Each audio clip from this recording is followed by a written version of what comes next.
I never imagined that an Easter lunch would shatter my entire world.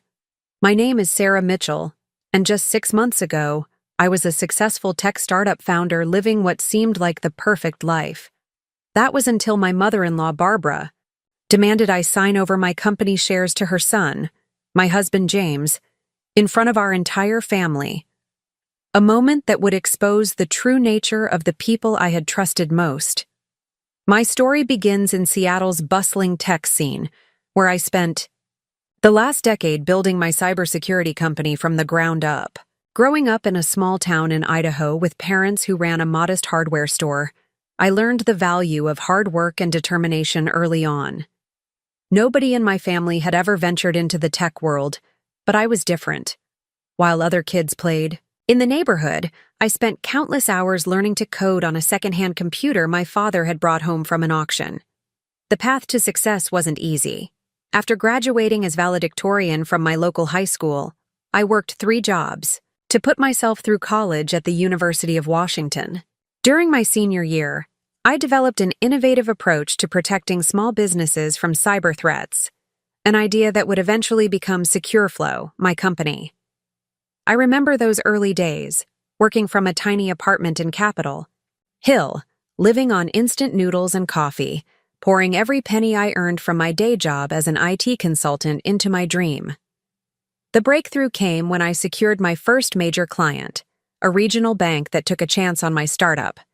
Within 2 years, SecureFlow had grown from a one-woman operation to a team of 15 talented developers and cybersecurity experts. We were making waves in the industry, protecting hundreds of small businesses from digital threats with our innovative software solution. My company wasn't just successful, it was making a real difference in people's lives. I met James at a tech conference in Vancouver. He was there representing his family's venture capital firm, Mitchell Investments, and seemed genuinely interested in my vision for democratizing cybersecurity for small businesses. James was everything I wasn't: born into wealth, educated at prestigious private schools, and connected to Seattle's elite business circles. But he never made me feel inferior. Instead, he celebrated my achievements and supported my ambitions. Or so I thought. Our whirlwind romance led to marriage within a year. The wedding was an elaborate affair at the Mitchell family estate overlooking Puget Sound, far grander than anything I could have imagined for myself. James's mother, Barbara, a formidable figure in Seattle's social scene, orchestrated every detail. Looking back, I should have seen the warning signs in how she subtly dismissed my family's suggestions and traditions, always insisting on doing things the Mitchell way. The first year of marriage was a delicate balance between running my growing company and fitting into the Mitchell family's sophisticated world. Barbara would often make comments about how unusual it was for a wife to spend so much time at the office, or how quaint it was that I insisted on being so hands-on with my business when we could easily hire management to run it.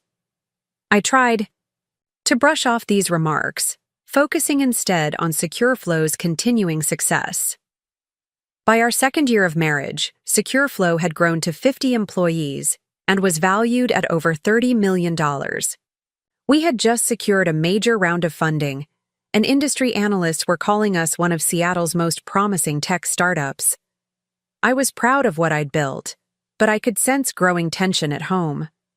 James began suggesting that I step back from day-to-day operations, arguing that I was working too hard and that we should start thinking about having children.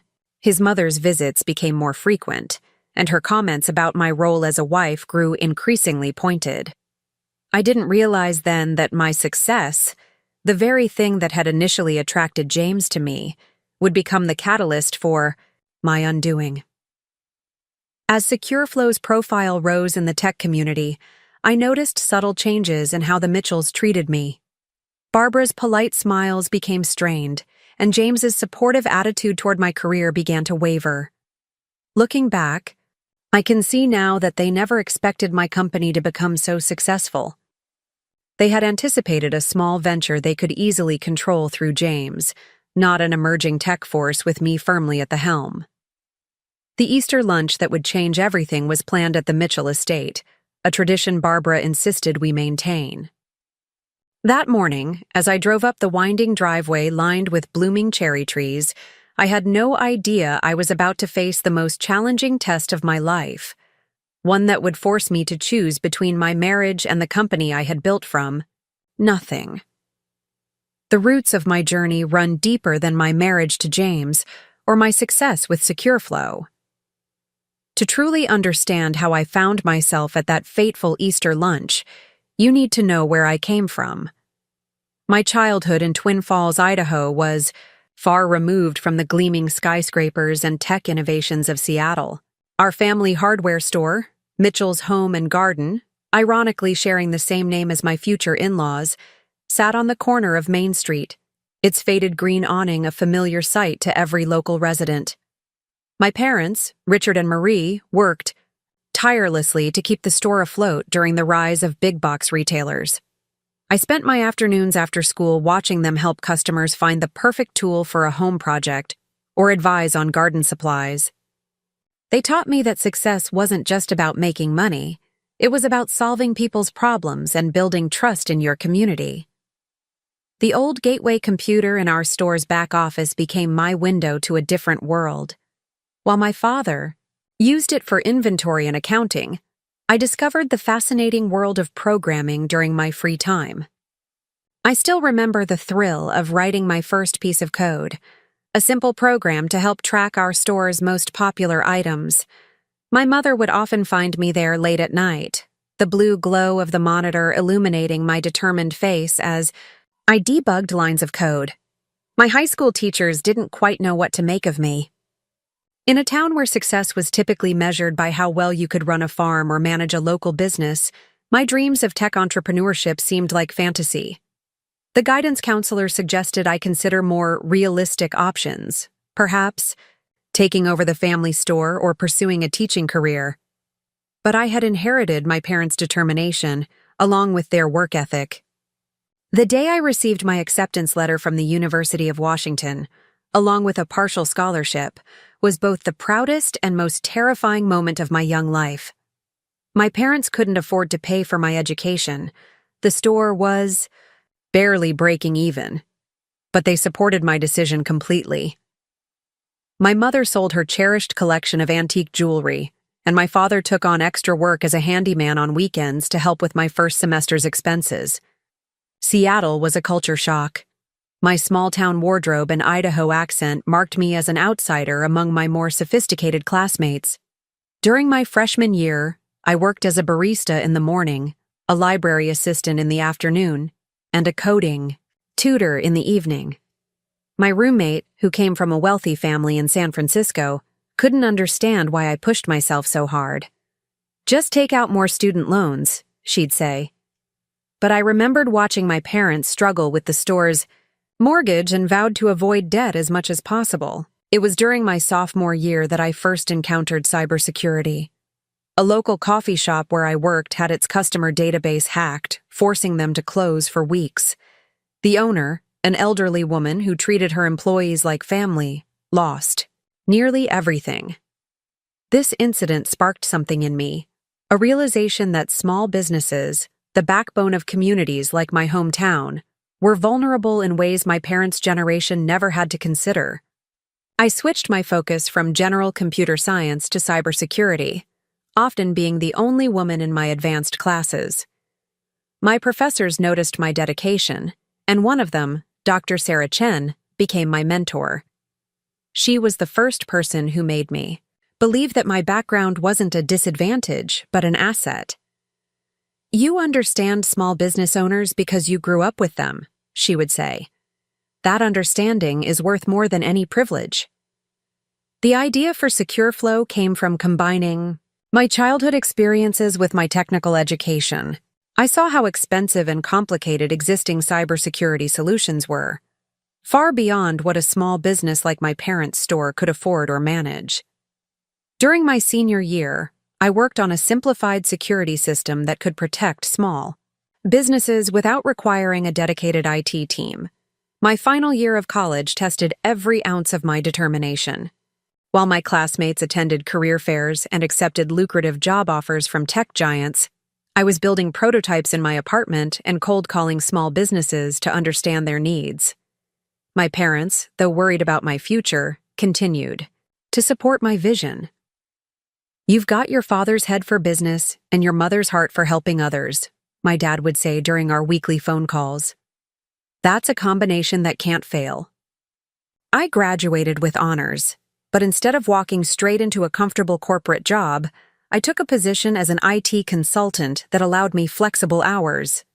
My tiny Capitol Hill apartment became SecureFlow's first office, with my bed doubling as a conference room during video calls with potential clients. Every rejection, every unanswered email, every failed pitch made me work harder. I knew I wasn't just building a business. I was creating something that could protect thousands of small business owners like my parents. Looking back at those early days, I realized that my humble beginnings had given me something the Mitchells, with all their wealth and connections, couldn't understand. The ability to build something from nothing, to persevere when failure seemed inevitable, and to stay true to my vision despite pressure to conform to others' expectations.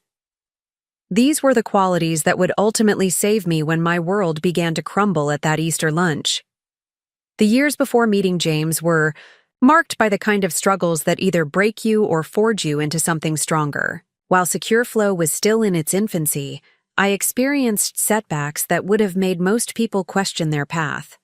My first office was a cramped co-working space in downtown Seattle, where I shared a desk with 3 other startups. The space was so small that I had to take client calls in the building's stairwell, trying to sound professional while delivery cyclists rushed past me. My first attempt at launching SecureFlow's prototype was a disaster. After 6 months of development, the software crashed during a demonstration for a potential investor, wiping out an entire test database. The investor, a well-known figure in Seattle's tech scene, didn't just reject my pitch. He made sure other venture capital firms knew about the failure. For weeks afterward, my emails went unanswered, and my calls were redirected to assistants, who politely told me their firms weren't interested. But it was during this time that I learned the most valuable lessons about business and resilience. I took a part-time job as a cybersecurity consultant for a local tech firm, using my daytime experiences to refine SecureFlow at night. Every security breach I handled, every vulnerable system I encountered, helped me understand what small businesses really needed. I wasn't just creating another cybersecurity product. I was building a solution that could protect people's dreams. The turning point came when a series of ransomware attacks hit several small businesses in Pioneer Square. Among the victims was a family-owned bookstore that had been operating for 3 generations. The owner, Ellen Martinez, had approached several major cybersecurity firms for help, but their solutions were either too expensive or too complex for her needs. When she found me through a local business forum, I saw an opportunity to prove SecureFlow's worth. I spent 2 weeks working around the clock, sleeping on a worn-out couch in my office, fine-tuning SecureFlow to protect Ellen's store. The software wasn't perfect, but it was simple enough for her to understand and maintain. When another wave of attacks hit the area 3 months later, Ellen's bookstore was the only business in her block that remained unaffected. Word spread quickly through Seattle's tight-knit small business community. Soon, I had a waiting list of local businesses wanting to implement SecureFlow. Each new client brought unique challenges that helped me improve the software. A food truck owner needed a solution that worked with unreliable internet connections. A local art gallery required protection for their digital payment systems. Every problem solved made SecureFlow stronger and more versatile, but success came with its own set of challenges. As demand grew, I needed to hire developers, but convincing talented programmers to join a startup with uncertain funding was nearly impossible. I remember interviewing candidates in coffee shops because I was embarrassed by my small office. Most would listen politely to my pitch about protecting small businesses, then politely decline when they heard the salary I could offer, far below what established tech companies were paying. My breakthrough came from an unexpected source. Rachel Chen, a brilliant developer who had just left one of Seattle's largest tech companies, agreed to join SecureFlow for a fraction of her previous salary. When I asked her why, she told me about her parents' restaurant that had been forced to close after a cyber attack wiped out their ordering system and customer data. "What you're building matters," she said. "I'd rather work on something meaningful than just add to some corporations." Bottom line, Rachel became more than my first employee. She became my partner in building SecureFlow's future. Together, we rebuilt the software from the ground up, making it more robust and user-friendly. We worked 18-hour days, fueled by cheap coffee, and shared determination. When things got tough, we reminded each other of all the small businesses counting on us. The pressure was immense. I had maxed out 2 credit cards and taken a loan against my car to make payroll. Every month was a race against time, trying to bring in enough revenue to keep the lights on.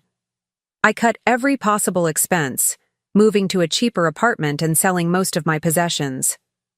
My diet consisted mainly of instant noodles and whatever was on sale at the local grocery store. During this period, I learned to trust my instincts and stand firm in my decisions, skills that would prove crucial later when facing the Mitchells. I turned down several offers from larger companies wanting to buy SecureFlow because their plans involved raising prices beyond what our small business clients could afford.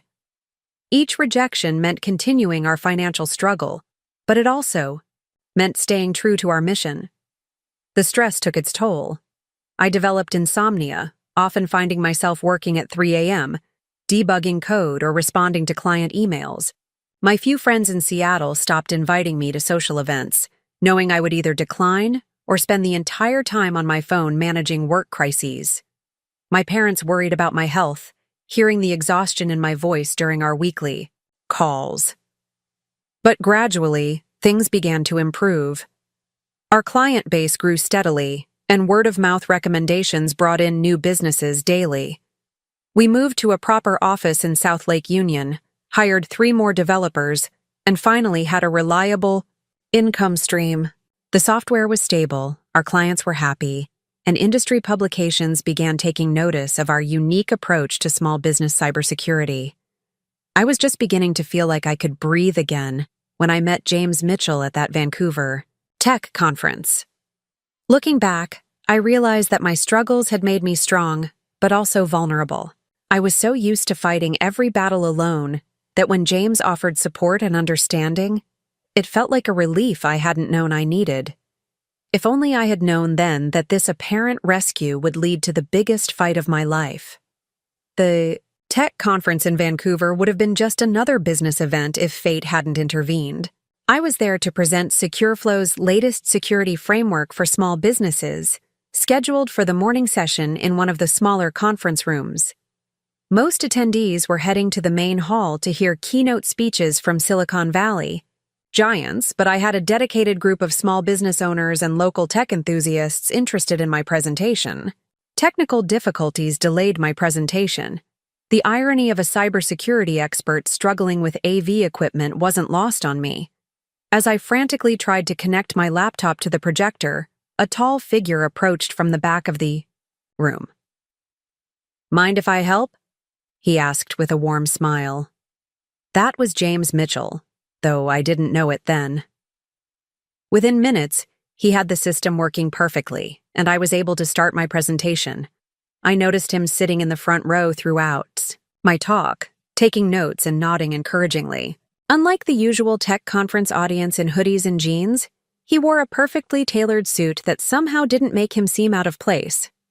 When I discussed how traditional cybersecurity solutions often failed small businesses, he asked insightful questions that showed genuine interest in the problem we were solving. After the presentation, while I was packing up my equipment, James approached again. "Your approach to democratizing cybersecurity is fascinating," he said. "Would you be interested in discussing it over coffee?" Something about his genuine enthusiasm for the technical aspects of SecureFlow made me accept, despite my usual caution about mixing business with pleasure. We ended up talking for hours at a small cafe overlooking Vancouver Harbor.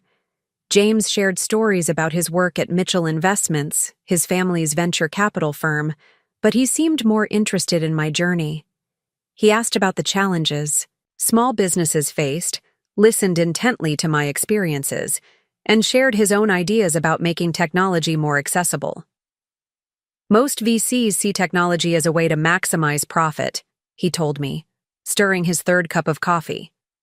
But you're using it to protect people's dreams. That's rare in this industry. His words resonated with me because they reflected exactly what I was trying to achieve with SecureFlow. The connection was immediate and powerful. James wasn't just another tech investor. He seemed to understand the human side of technology. When I told him about Ellen's bookstore and how SecureFlow had protected her family's legacy, his eyes lit up. That's the kind of impact technology should have, he said. Not just disruption for disruption's sake, but real protection for real people.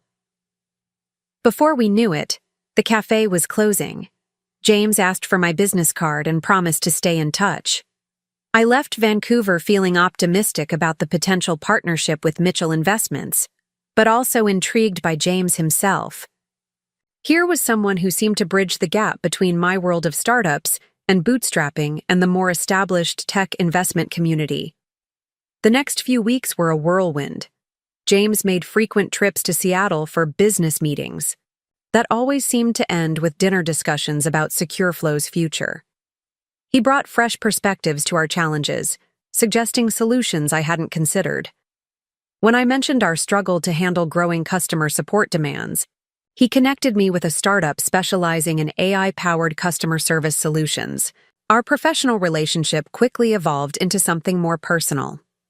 James would send me articles about cybersecurity trends or small business challenges, showing he was genuinely engaged with my work. He started attending local tech meetups, where I spoke, offering quiet support from the back of the room. Unlike previous relationships where I had to downplay my work commitments, James seemed to admire my dedication to SecureFlow. One rainy Seattle evening, after a particularly successful product launch, James took me to dinner at Canlis. As we overlooked the city lights reflecting off Lake Union, he confessed that his initial interest in SecureFlow had been purely professional, but he had found himself falling for the passionate founder behind it. "You're changing the world in your own way," he said, "and I find that incredibly attractive." What followed was a romance that seemed to perfectly balance my professional ambitions with personal happiness. James understood my late nights at the office because he often worked late himself. He celebrated SecureFlow's successes as if they were his own and offered comfort and perspective when we faced setbacks. When a competitor launched a similar product, James helped me strategize ways to differentiate SecureFlow rather than suggesting, I backed down. His family's reputation in Seattle's business community opened doors that had previously been closed to me. Suddenly, investors who had ignored my emails were eager to meet. Industry events that had been out of reach became accessible. James insisted this was all due to SecureFlow's merit, but I knew his name had helped get us in the room. Our courtship was swift but didn't feel rushed. Within 6 months, we were discussing marriage. James proposed during a private dinner at his family's estate, after a long conversation about our shared vision for the future.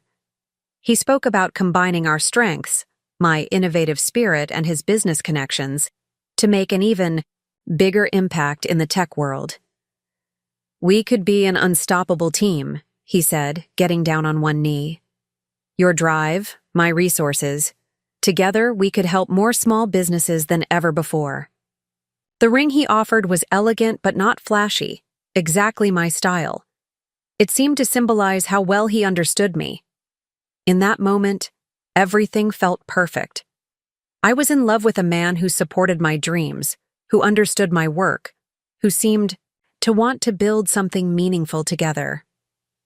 Looking back now, I realize I was so focused on how well James fit into my world that I didn't pay enough attention to how I might fit into his, or rather, how his family expected me to fit into theirs. The early days of our marriage seemed perfect, a seamless blend of professional success and personal happiness.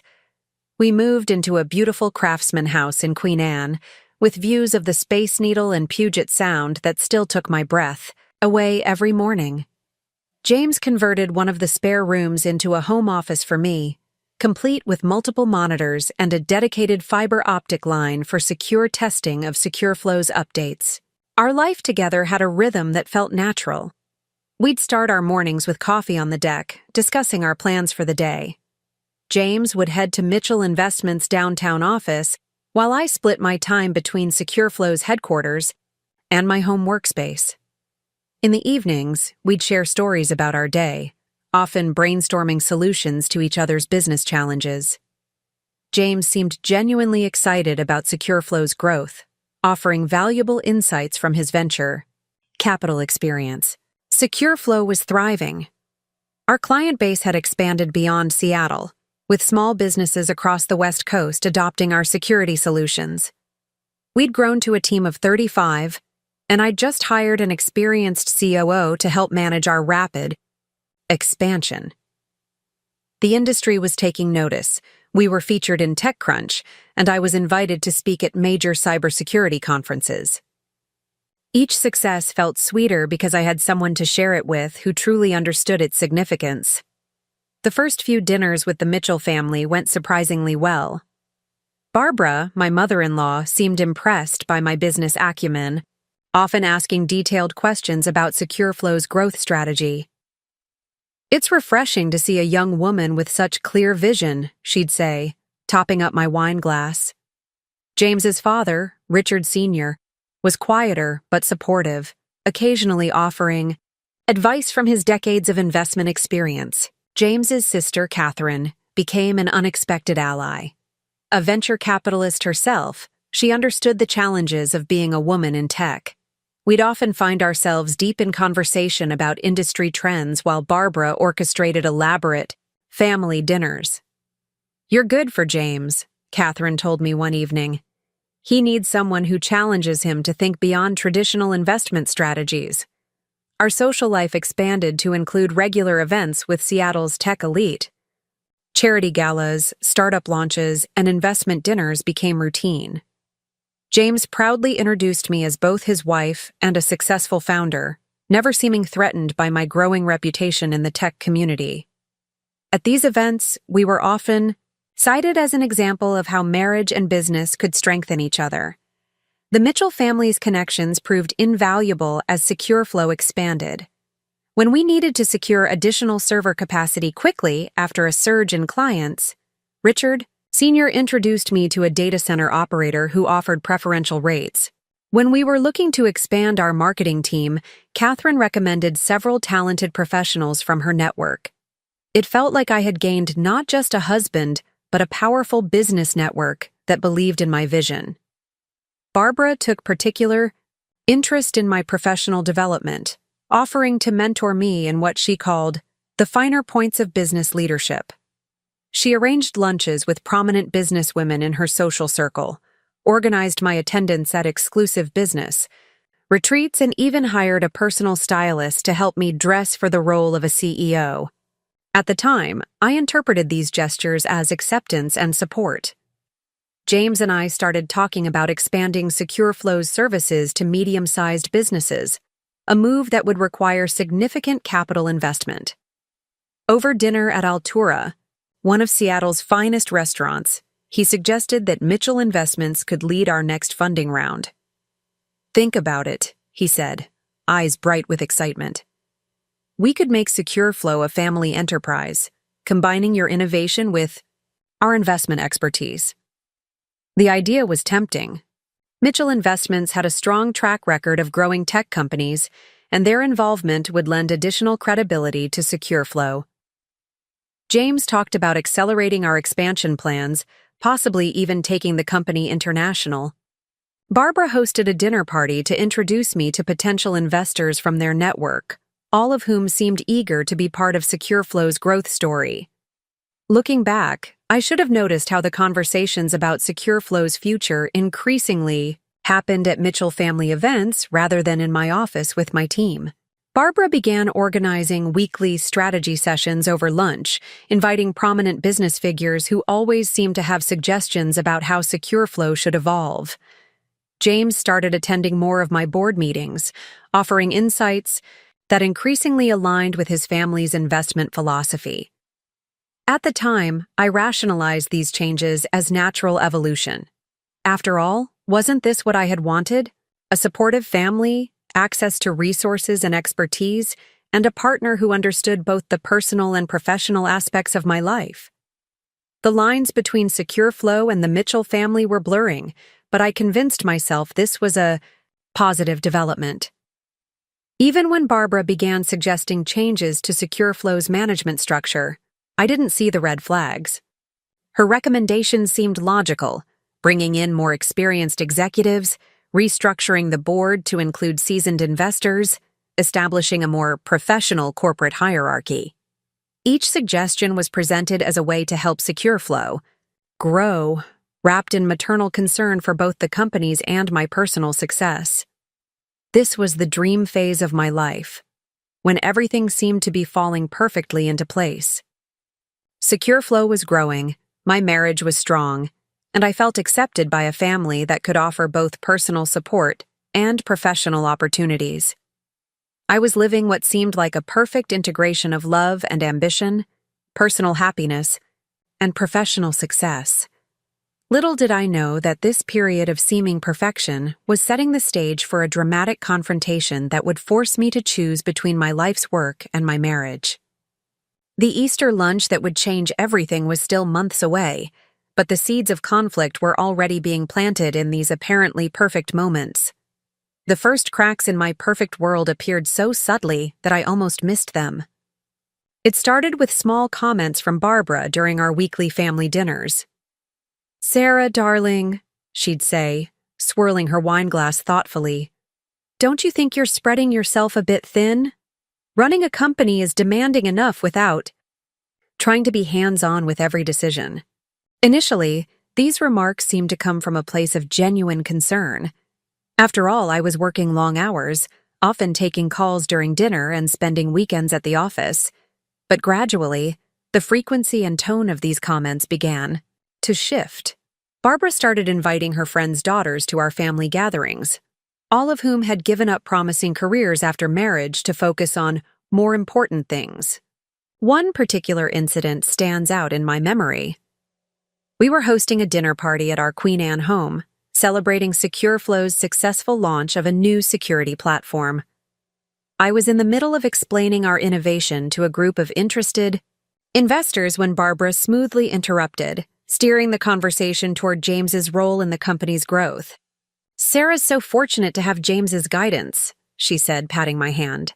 "It's made such a difference having a Mitchell involved in the day-to-day decisions." The thing was, James wasn't involved in SecureFlow's day-to-day operations. He offered advice when asked, but we'd maintained clear boundaries between his work at Mitchell Investments and my role as SecureFlow's CEO. Yet increasingly, Barbara's comments implied a different narrative, one where James was the strategic mind behind our success. During a charity gala at the Seattle Art Museum, I overheard Barbara talking to her friends. "Of course, James has been instrumental in turning that little security project into a real company," she said, unaware I was within earshot. Sarah had some good ideas, but she needed the Mitchell touch to make them viable. The dismissive way she referred to my company, my life's work, felt like a physical blow. The dynamics at board meetings began to shift as well. James started attending more frequently, often arriving with detailed suggestions for corporate restructuring. These proposals usually involved bringing in more experienced executives, invariably connected to the Mitchell family, and gradually reducing my operational role to focus on innovation and vision. "It's just good business sense," James would explain when I expressed concerns. "You're brilliant at the technical side, honey, but as the company grows, we need more seasoned business leadership." Each time he made it sound logical, reasonable, as if I hadn't been the one successfully leading SecureFlow's growth for years. Barbara's influence became more overt in other ways. She began organizing business lunches without consulting me, inviting potential investors and board members to discuss SecureFlow's future. I would arrive to find meetings already in progress, strategies being discussed without my input. "Oh, Sarah," she'd say with a practiced smile, "we didn't want to bother you with these preliminary discussions. We know how busy you are with the technical details." The pressure to conform to their vision of a proper CEO became increasingly apparent. Barbara arranged for an image consultant to polish my presentation style. "Darling, you're not running a small startup anymore," she explained when I objected.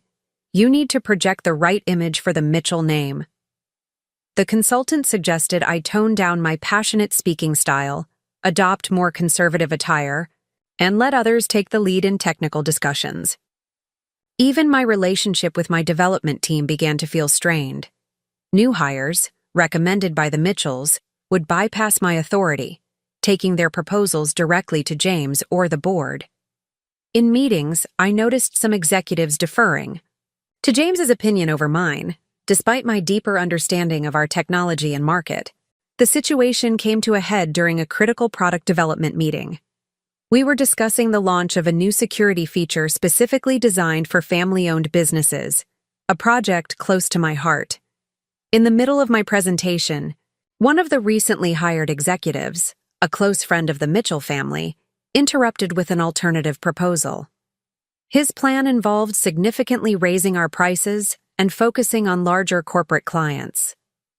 "With all due respect, Sarah," he said, though his tone carried none, "we need to think bigger.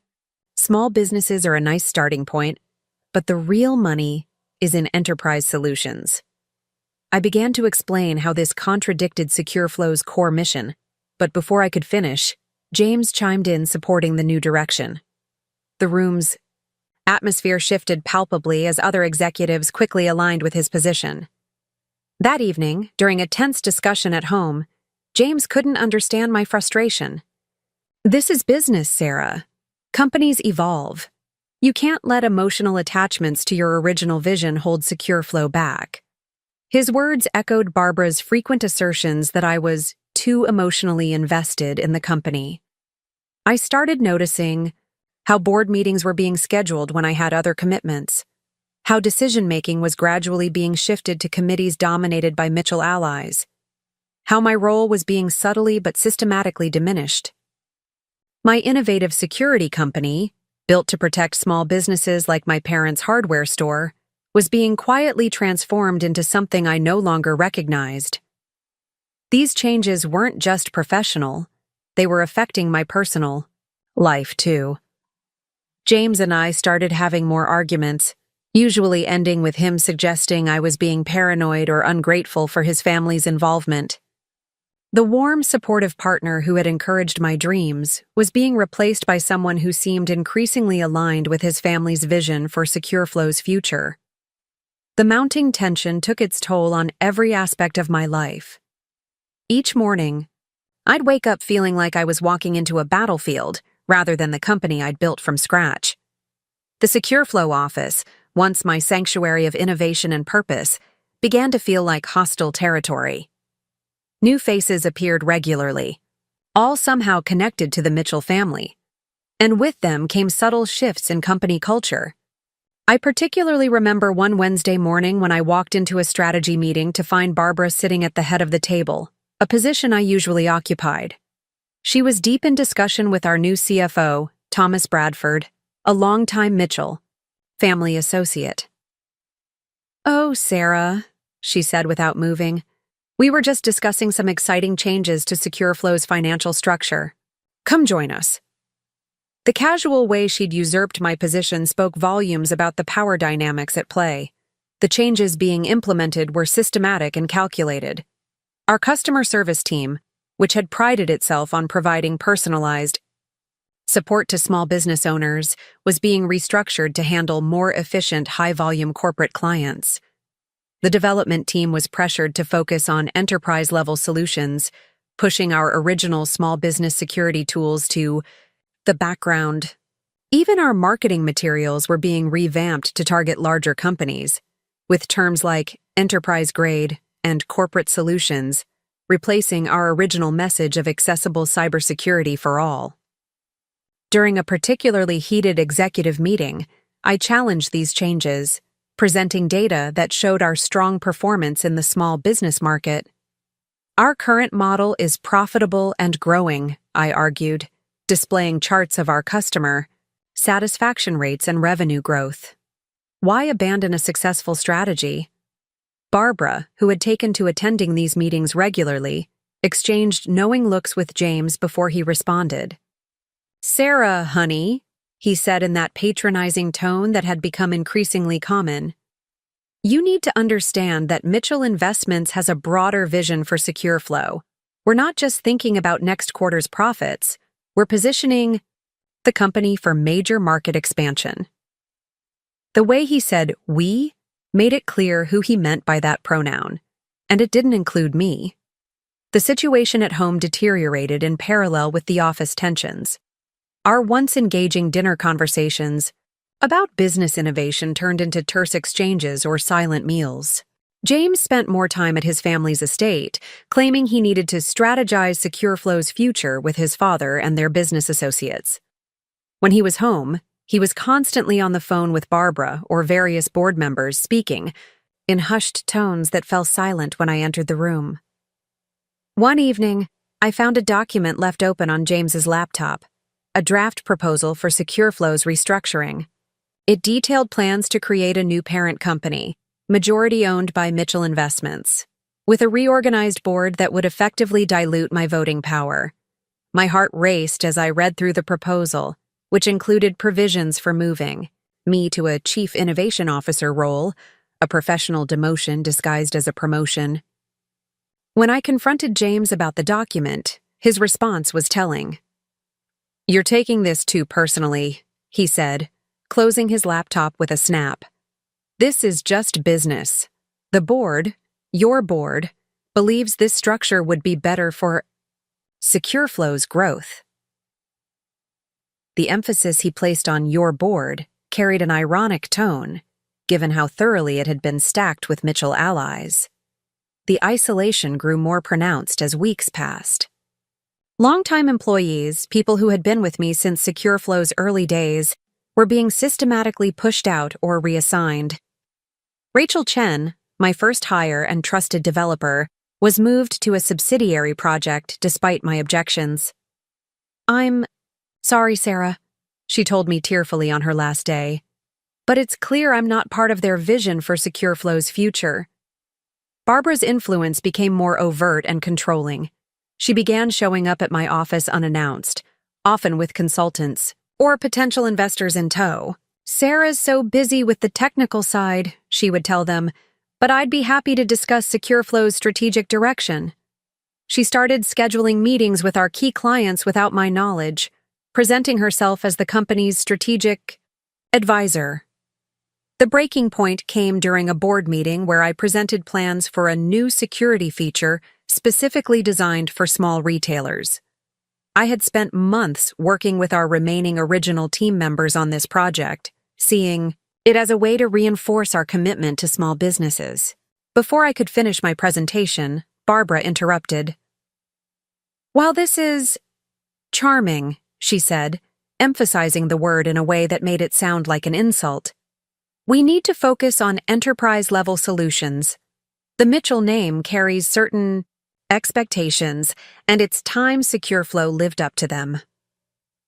The room fell silent, all eyes darting between Barbara and me. It was a direct challenge to my leadership, delivered in front of the entire board. That evening, during another tense dinner at home, James suggested I take some time off to think about my role in the company's future. His words echoed his mother's earlier statement so closely that I knew they had discussed this beforehand. "You're exhausted, honey," he said, reaching for my hand across the table. "Let us handle things for a while. Mother has some excellent ideas for Secure Flow's direction." The growing pressure began to affect me deeply. I started doubting my own instincts, questioning decisions I would have made confidently just months before. The strong, decisive CEO who had built SecureFlow from nothing was being systematically undermined, and I felt myself beginning to crack under the constant scrutiny and criticism. My sleep suffered first. I'd lie awake at night, replaying conversations from board meetings, thinking of responses I should have given to Barbara's subtle jabs, or ways I could have better defended my vision for the company. When I did sleep, I'd have anxiety dreams about losing control of SecureFlow, waking up in cold sweats at 3 a.m. to check my company email for any midnight decisions made without my input. The physical symptoms of stress became impossible to ignore. I developed persistent headaches and my hands would shake slightly during important meetings. My usually healthy appetite disappeared, and I lost weight rapidly. Enough that my executive assistant, one of the few original team members left, expressed concern. "Sarah, you don't look well," she said one morning, placing a cup of tea on my desk. "Maybe they're right about you needing a break." Even her gentle suggestion felt like a betrayal. During this period, I found myself increasingly isolated. The camaraderie I once shared with my development team had been replaced by awkward silences and averted gazes. New employees, hired through Mitchell connections, treated me with a strange mix of polite deference and subtle dismissal. In meetings, my comments were met with perfunctory nods before someone, usually a Mitchell appointee, steered the conversation in their preferred direction. I tried reaching out to my old mentor, Dr. Chen, but even that conversation left me more uncertain. "The tech world is changing, Sarah," she said carefully. "Sometimes we need to adapt our vision." She didn't say it, but I could hear the unspoken suggestion that maybe I was being too rigid, too emotional about maintaining SecureFlow's original mission. The worst part was doubting my own judgment. When Barbara suggested moving our focus away from small businesses, she presented market research and financial projections that made her strategy seem logical. "It's simple mathematics, dear," she would say, her voice dripping with maternal concern. "The enterprise market offers better returns with lower customer acquisition costs." I knew in my gut that this shift would abandon the very businesses we'd set out to protect, but the numbers she presented made my opposition seem emotional and irrational. James's behavior at home only amplified my self-doubt. He'd dismiss my concerns about the company's direction with casual remarks about my lack of big-picture thinking or emotional attachment to outdated ideas. When I tried to discuss the systematic displacement of original team members, he'd accuse me of being paranoid. "You're seeing conspiracies where there's only progress," he'd say, his tone a mixture of condescension and feigned concern. I started second-guessing every decision, no matter how small. Should I challenge the new marketing direction? Was I being unreasonable in wanting to maintain our small business focus? Was I really, as Barbara frequently suggested, letting personal sentiment cloud my business judgment? Each decision became paralyzingly difficult as I tried to navigate between my instincts and the constant pressure to conform to the Mitchell's vision. My parents noticed the change in me during our weekly video calls. "You don't sound like yourself, sweetheart," my mother said during one call. "Where's my confident girl who used to light up talking about her company?" I couldn't bring myself to explain how that confidence had been slowly chipped away, how every day felt like a battle just to maintain some semblance of control over my own creation. The final blow to my self-confidence came during a crucial client meeting with a regional bank, one that had been with us since the early days. I was presenting our updated security protocols when Barbara unexpectedly joined the meeting.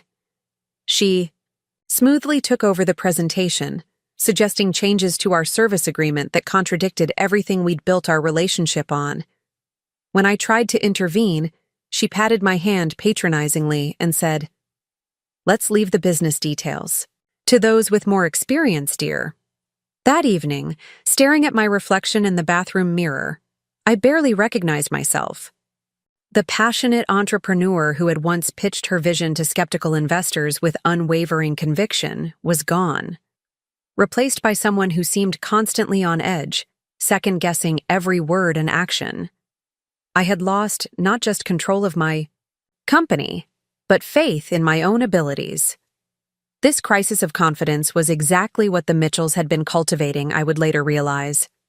A strong, self-assured founder would never agree to sign away her company. They needed me weakened, uncertain and isolated before they could make their final move. The Easter lunch was approaching, and I was exactly where they wanted me, doubting myself, cut off from my support system, and seemingly powerless to stop the systematic takeover of everything I had built. The breaking point arrived 3 days before Easter. I was working late in my office, reviewing the latest changes to our service agreements, changes I hadn't approved but had somehow been implemented anyway. The Seattle skyline glittered through my window, a view that used to inspire me but now felt like it was mocking my powerlessness. That's when James walked in, carrying a stack of documents and wearing an expression I'd never seen before. "We need to talk about SecureFlow's future," he announced, placing the documents on my desk. "Mother and the board have been discussing some necessary changes to the company's structure." His tone was businesslike, devoid of the warmth that had once characterized our relationship.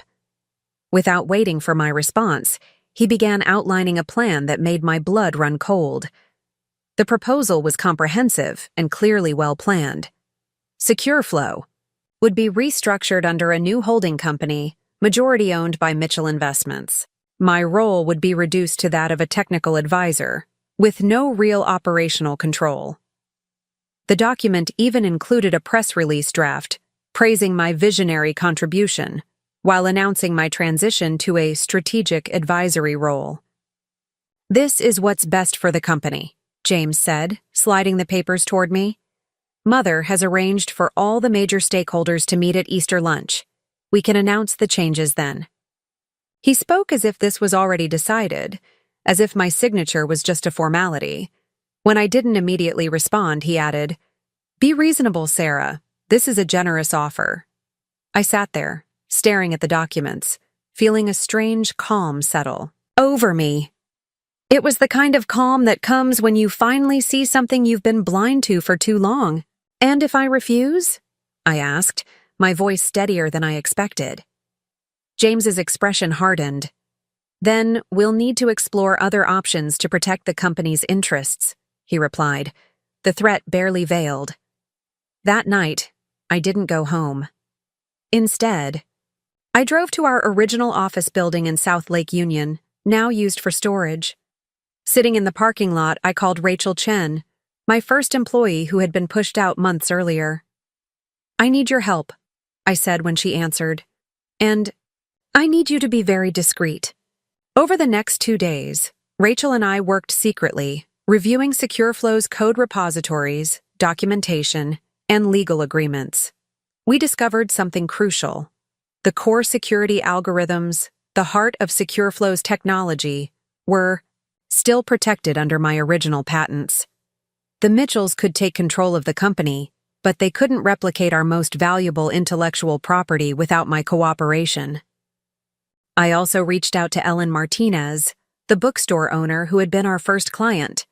She connected me with several small business associations that used SecureFlow's services. Their feedback was unanimous.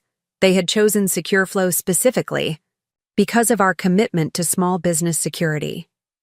Many were already concerned about the recent changes in our service model. The pieces were falling into place, but I needed one more ally. I called Catherine, James's sister, who had always seemed more independent from Barbara's influence. Over coffee at a quiet cafe in Ballard, I shared my concerns. "They're not just taking my company," I explained.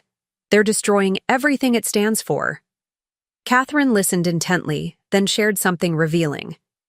"Barbara did the same thing to Dad's first business partner," she said. "She has a pattern of pushing out anyone she sees as a threat to family control." Her words confirmed what I had suspected. This was about power, not business strategy.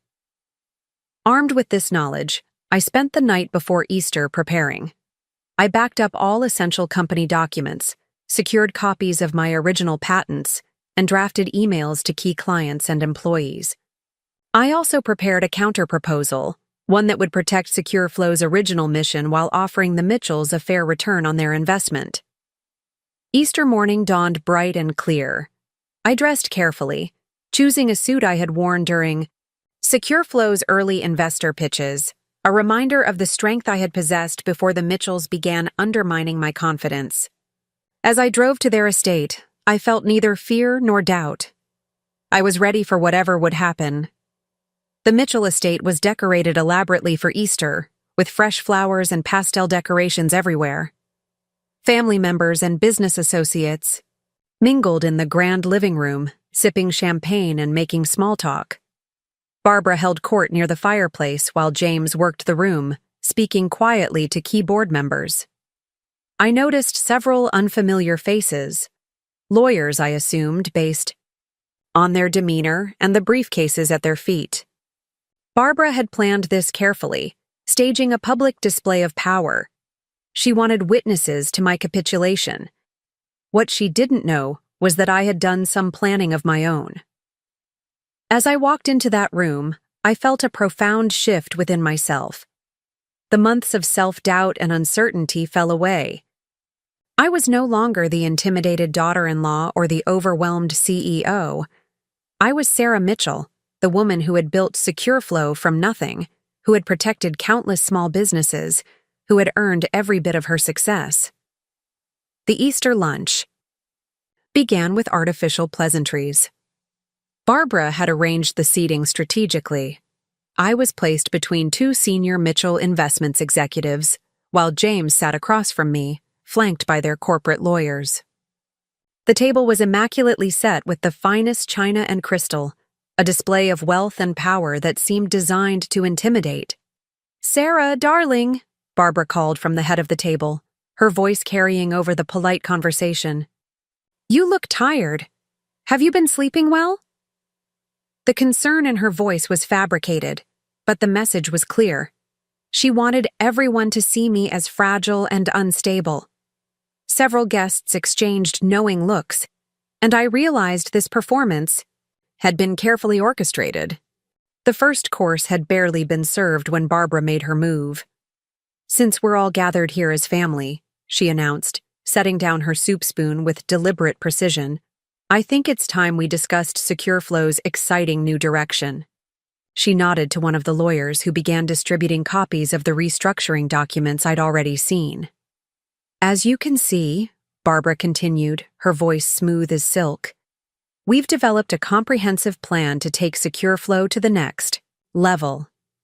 Sarah's little project has shown remarkable potential, but it's time for more experienced hands to guide its growth." The condescension in her voice when she said, "little project," made several guests wince. James cleared his throat. "Right. On cue. The board has already expressed preliminary approval," he added, not meeting my eyes. "We just need to finalize some signatures today, and we can begin the transition immediately." The casual way he discussed dismantling my life's work made my blood boil, but I maintained my composure. Barbara stood, raising her wine glass. "I'd like to propose a toast," she declared. "To Sarah, who had the vision to start Secure Flow, and to its bright future under Mitchell family guidance." The room fell silent, all eyes turning to me. This was the moment they had planned, my public surrender. Instead of raising my glass, I calmly opened my laptop.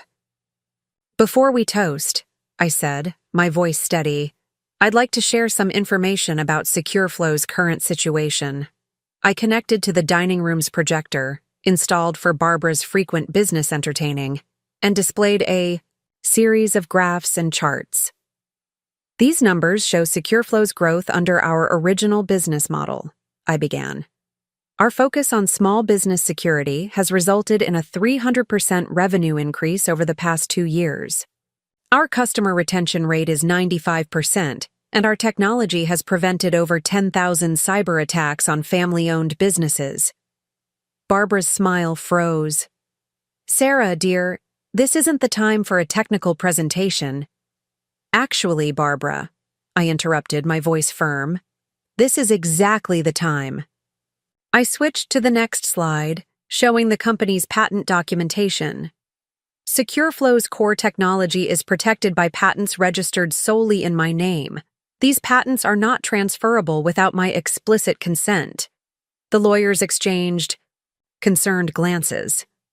This clearly hadn't been in their briefing. I continued, switching to customer testimonials. I've spoken with our major clients. They chose SecureFlow specifically because of our commitment to small business protection. Many have expressed concerns about the recent changes in our service model. James started to stand, but I held up my hand. I'm not finished. I clicked to the final slide, a letter of intent from a major tech ethics foundation expressing interest in partnering with SecureFlow to expand our small business security program. This arrived yesterday. They're offering substantial funding to help us maintain our original mission. The room was dead silent. Barbara's face had turned an interesting shade of red, while James looked like he'd been struck. I closed my laptop and finally picked up my wine glass. So yes, let's toast to SecureFlow's future. But not the future you've planned, Barbara. I won't be signing over my company today or any other day. Barbara's composure cracked. How dare you? She hissed, dropping all pretense of civility. After everything we've done for you, this company would be nothing without the Mitchell name behind it. No, Barbara, I replied calmly. The Mitchell name has been riding on SecureFlow's success, not the other way around. Your recent investments represent less than 20% of our capital structure, and they came after we were already profitable. I turned to address the room. I founded SecureFlow to protect small businesses like my parents' hardware store. That mission isn't negotiable. If Mitchell Investments wants to remain involved, it will be on terms that respect this mission and my leadership. The silence that followed was deafening. The carefully orchestrated power play had exploded in Barbara's face, and everyone knew it. Several guests suddenly became very interested in their salads, while the lawyers began quietly gathering their documents. Barbara's face contorted with rage as she slammed her hand on the antique dining table, causing the fine china to rattle.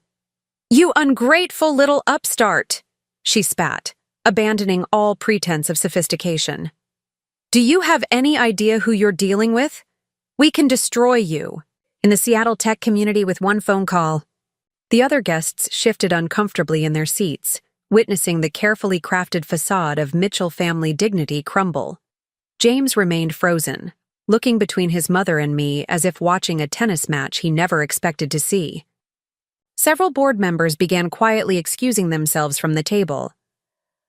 "Actually, Barbara," I replied, maintaining my composure, "I know exactly who I'm dealing with.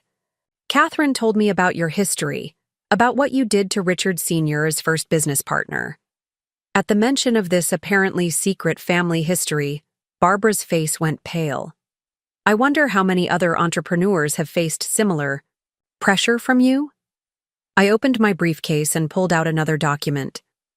This is a detailed account of every attempt you've made to undermine my leadership at SecureFlow over the past year. Every unauthorized meeting, every manipulated board, vote, every instance of interference with company operations. I placed it on the table, watching as one of the lawyers reflexively reached for it before Barbara slapped his hand away. "I've already sent copies to several trusted colleagues in the tech industry," I continued, "not to mention documentation of how Mitchell Investments has been attempting to access SecureFlow's proprietary technology without proper authorization. I'm sure the SEC would find that particularly interesting." James finally found his voice. "Sarah, you're being irrational. Think about what you're doing to our family." His words hung in the air, heavy with unintended irony. Our family. As if I had ever truly been considered part of it. "No, James," I said, turning to face my husband. "I've never thought more clearly. You know what SecureFlow means to me. You knew it when you married me. Yet you stood by while your mother systematically tried to strip me of everything I built. That says more about our family than anything I'm doing today." Catherine, who had been quietly observing from the corner of the room, stepped forward. She's right, James. Mother, this has to stop. Your obsession with control is destroying everything it touches. The look of betrayal on Barbara's face at her daughter's intervention was almost theatrical. How dare you side with her? Barbara hissed at Catherine. After everything I've done to maintain this family's position. That's exactly the problem, Catherine interrupted. You're so focused on maintaining the Mitchell family's position that you've forgotten what made us successful in the first place. Supporting innovation, not crushing it. The Easter lunch had devolved into complete chaos. The remaining guests were trying to leave as discreetly as possible, while the lawyers huddled in the corner, whispering urgently among themselves. One of the board members, an elderly gentleman, who had known James's father for years, caught my eye and gave me a slight nod of approval before departing. I stood up from the table, gathering my materials. I'll be calling an emergency board meeting tomorrow morning, I announced. I'll present evidence of unauthorized interference in company operations and call for a vote to remove any board members who were improperly appointed. I suggest the Mitchell Investments representatives come prepared to discuss a fair separation agreement. Barbara, still standing at the head of the table, gripped her chair until her knuckles turned white. You'll regret this, she said, her voice trembling with rage. No one walks away from the Mitchells unscathed. That's where you're wrong, I replied, walking toward the door. I'm not walking away, I'm standing my ground. Secure Flow will continue to operate according to its founding principles. You're the ones who need to walk away, before this gets even more uncomfortable for everyone. As I reached the doorway, I turned back one last time. Oh, and James, I'll have my lawyers contact you about the divorce proceedings. I suggest you find somewhere else to stay for a while. The look of shock on his face almost made me feel sorry for him. Almost. The spring sunshine hit my face as I walked out of the Mitchell estate, and for the first time in months, I felt like I could breathe freely. My phone was already buzzing with messages. News travels fast in Seattle's tech community. But I didn't care. I had faced down one of the city's most powerful families and reclaimed my company. Whatever came next, I knew I could handle it. The aftermath of the Easter lunch confrontation was immediate and intense. By the time I reached my car, my phone had exploded with notifications. News of the showdown at the Mitchell estate was already spreading through Seattle's tight-knit tech community. Several board members had sent their resignations, clearly seeing which way the wind was blowing. Others were frantically trying to distance themselves from Barbara's attempted takeover. I drove straight to Secure Flow's headquarters, knowing the next few hours would be crucial. Rachel Chen was waiting for me in the lobby, having monitored the company's systems throughout the lunch. Everything's secure, she reported as we walked to my office. I've locked down all critical servers and revoked access for any Mitchell-appointed executives, just as we planned. The office was eerily quiet for a Sunday, but a core group of loyal employees had come in when Rachel alerted them about the situation. These were the people who believed in Secure Flow's original mission, the ones who had stuck with me despite the Mitchells' attempts to push them out. They gathered in the conference room, faces showing a mix of concern and determination. I won't lie to you, I told them, standing at the head of the conference table. The next few weeks are going to be challenging. The Mitchells won't go quietly, and they have significant influence in this city. But we have something they don't. We have our integrity and our mission. We worked through the night, preparing for the inevitable counterattack. The legal team, led by a fierce corporate attorney I had quietly hired weeks earlier, drafted documents to challenge the validity of recent board appointments. Our tech team implemented security protocols to protect our systems from any potential sabotage. The communications department prepared statements for clients and the media. Around midnight, Catherine arrived at the office. Mother's on the warpath, she warned, looking exhausted. She's already called every major investor in Seattle, trying to freeze your funding sources. But she overplayed her hand. A lot of people are tired of her strong-arm tactics. The next morning, I walked into the emergency board meeting with my head held high. The boardroom, usually filled with Mitchell allies, was half empty. Those who remained looked uncomfortable, avoiding eye contact. I laid out the evidence of interference in company operations, the unauthorized attempts to access proprietary technology, and the pattern of hostile behavior toward key employees. SecureFlow's mission is not negotiable, I declared, looking each board member in the eye. We will continue to protect small businesses from cyber threats.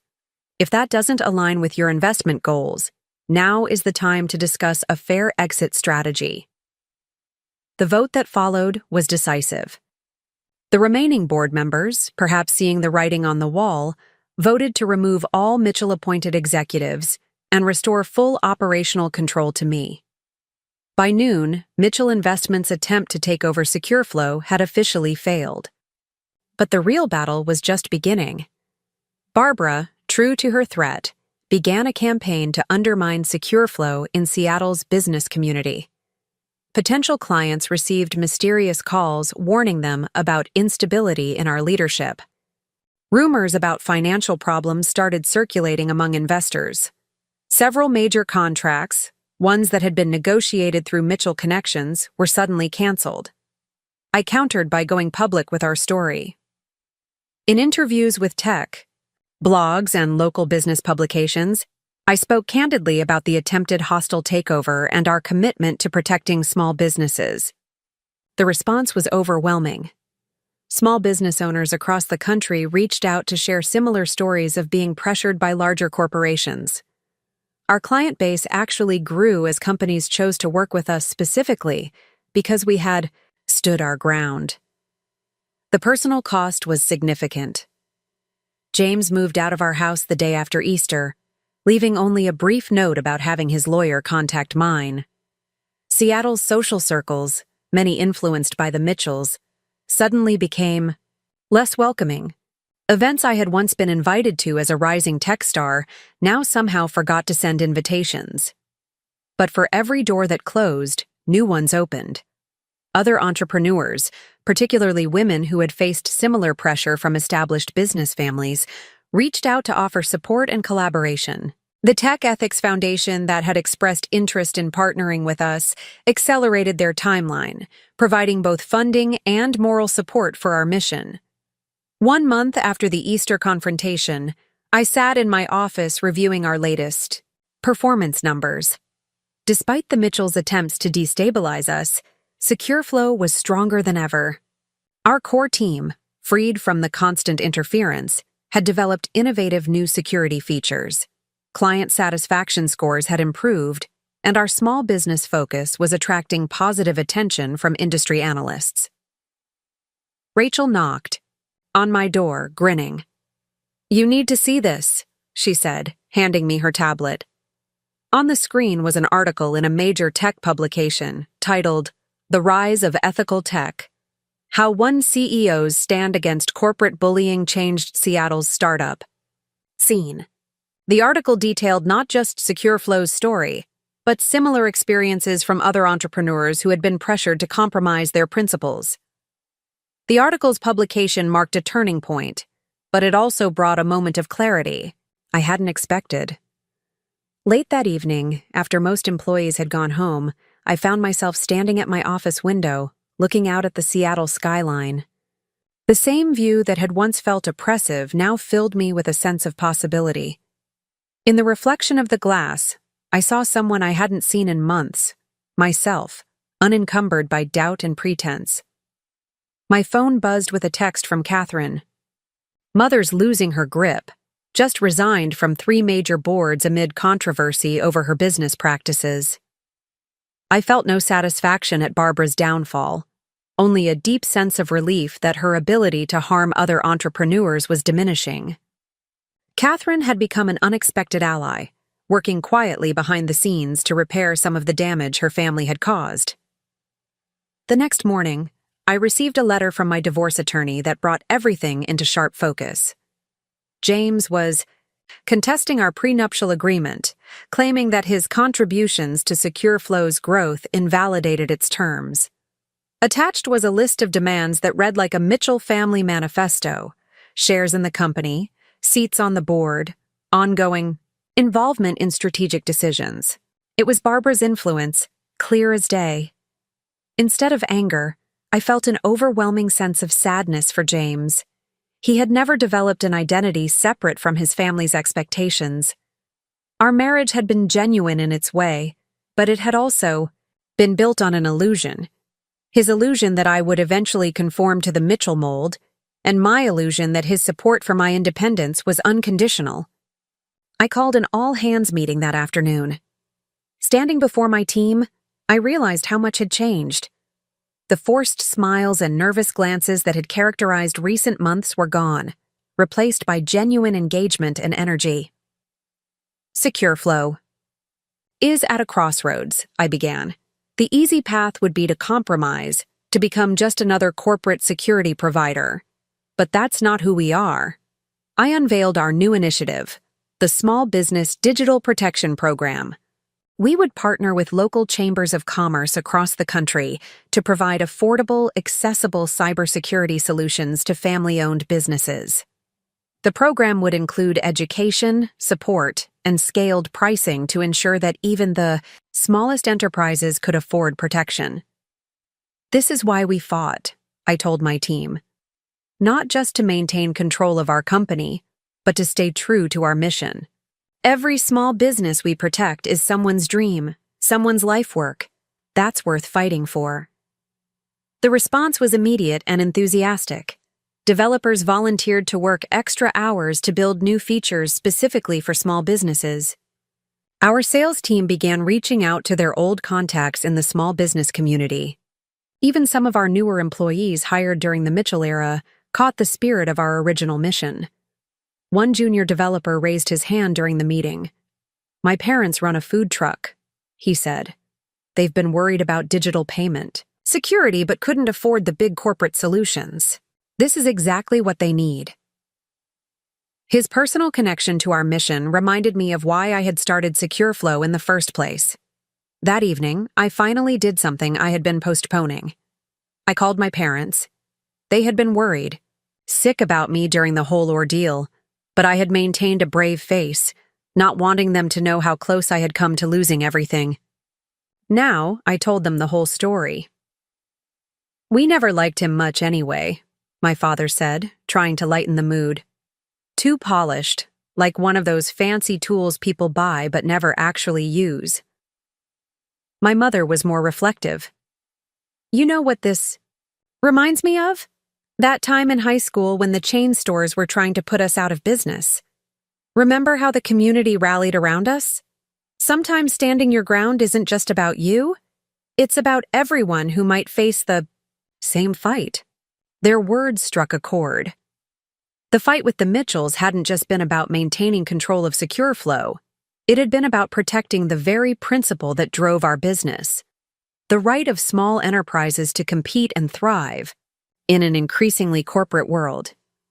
In the weeks that followed, we began implementing the Small Business Digital Protection Program.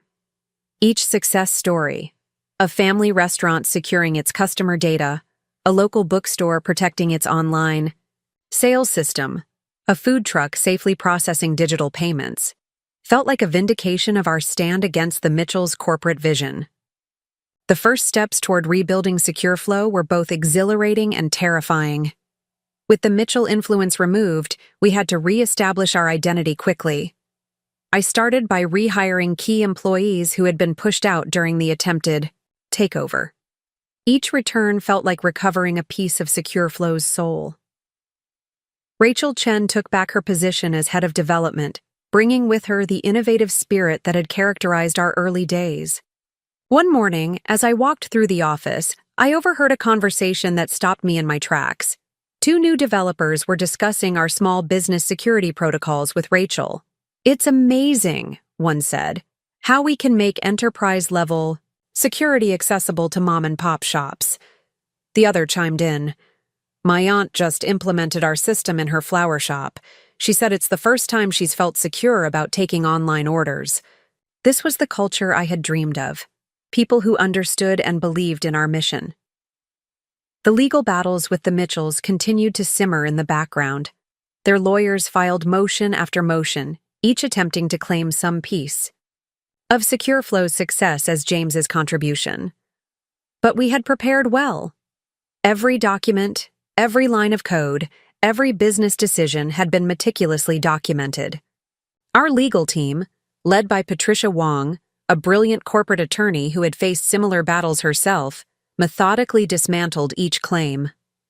"They're getting desperate," Patricia told me during one of our strategy sessions. "The more they push, the more they expose their own unethical practices." She slid a document across the table, evidence that Barbara had attempted to access SecureFlow's proprietary code through a shell company. "This could be our nuclear option if they don't back off." The tech community's response to our story continued to evolve.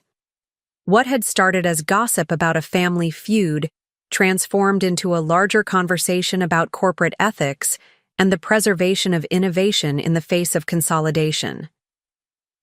I began receiving invitations to speak at conferences, not about cybersecurity, but about maintaining company values under pressure. During one such conference in Portland, a young woman approached me after my keynote speech. "I'm facing a similar situation," she confided. "My medical tech startup is being pressured to sell to a larger corporation that wants to triple our prices." We talked for hours, and by the end, I had not only helped her develop a strategy to maintain control, but had gained a new perspective on SecureFlow's future role in the tech ecosystem. This interaction sparked an idea. We created the Innovation Protection Initiative, a program within SecureFlow that provided resources and mentoring to other startups facing pressure from larger corporations. It wasn't just about cybersecurity anymore. It was about protecting the very spirit of entrepreneurship that had driven me to start SecureFlow in the first place. The personal toll of these changes was significant.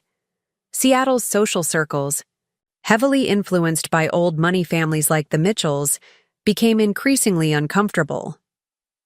Former friends chose sides, usually aligning with the more powerful faction. Invitations to charity galas and social events dried up. But in their place came more meaningful connections. Other entrepreneurs, tech innovators, and small business owners who valued integrity over influence. Catherine remained my strongest ally within the Mitchell family. Over lunch at a quiet cafe in Capitol Hill, she shared more about the family's history of similar takeover attempts.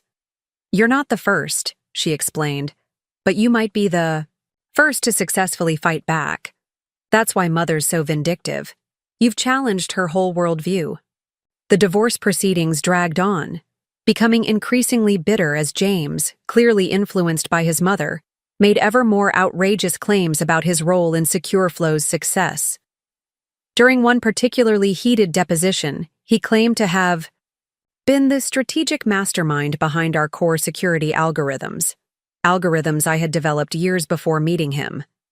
But the most surprising support came from an unexpected quarter. Richard Sr., James's father, requested a private meeting. In his office overlooking Puget Sound, he seemed older and more tired than I remembered. "Barbara's actions. They're not what I built this family's reputation on," he said quietly. "We were supposed to help businesses grow, not consume them." His tacit support, while not public, helped ease some of the pressure from other business quarters. Building a new foundation for SecureFlow meant more than just recovering from the Mitchell family's influence. It required completely reimagining our future. The first major step came when I decided to move our headquarters from the prestigious downtown office space the Mitchells had insisted on to a more practical location in South Lake Union. The new space, a renovated warehouse, better reflected our company's values and freed up capital for our small business initiatives. The move became a symbolic fresh start. As we unpacked boxes and set up workstations, there was an energy in the air that reminded me of SecureFlow's early days. Rachel organized teams to paint meeting rooms in bright colors, each named after a small business we had helped protect. The break room became Ellen's Books, in honor of our first client, while our main conference room was christened Hardware Haven, as a tribute to my parents' store. One morning, as I walked through the new office, I found our development team huddled around a computer, excitedly discussing something.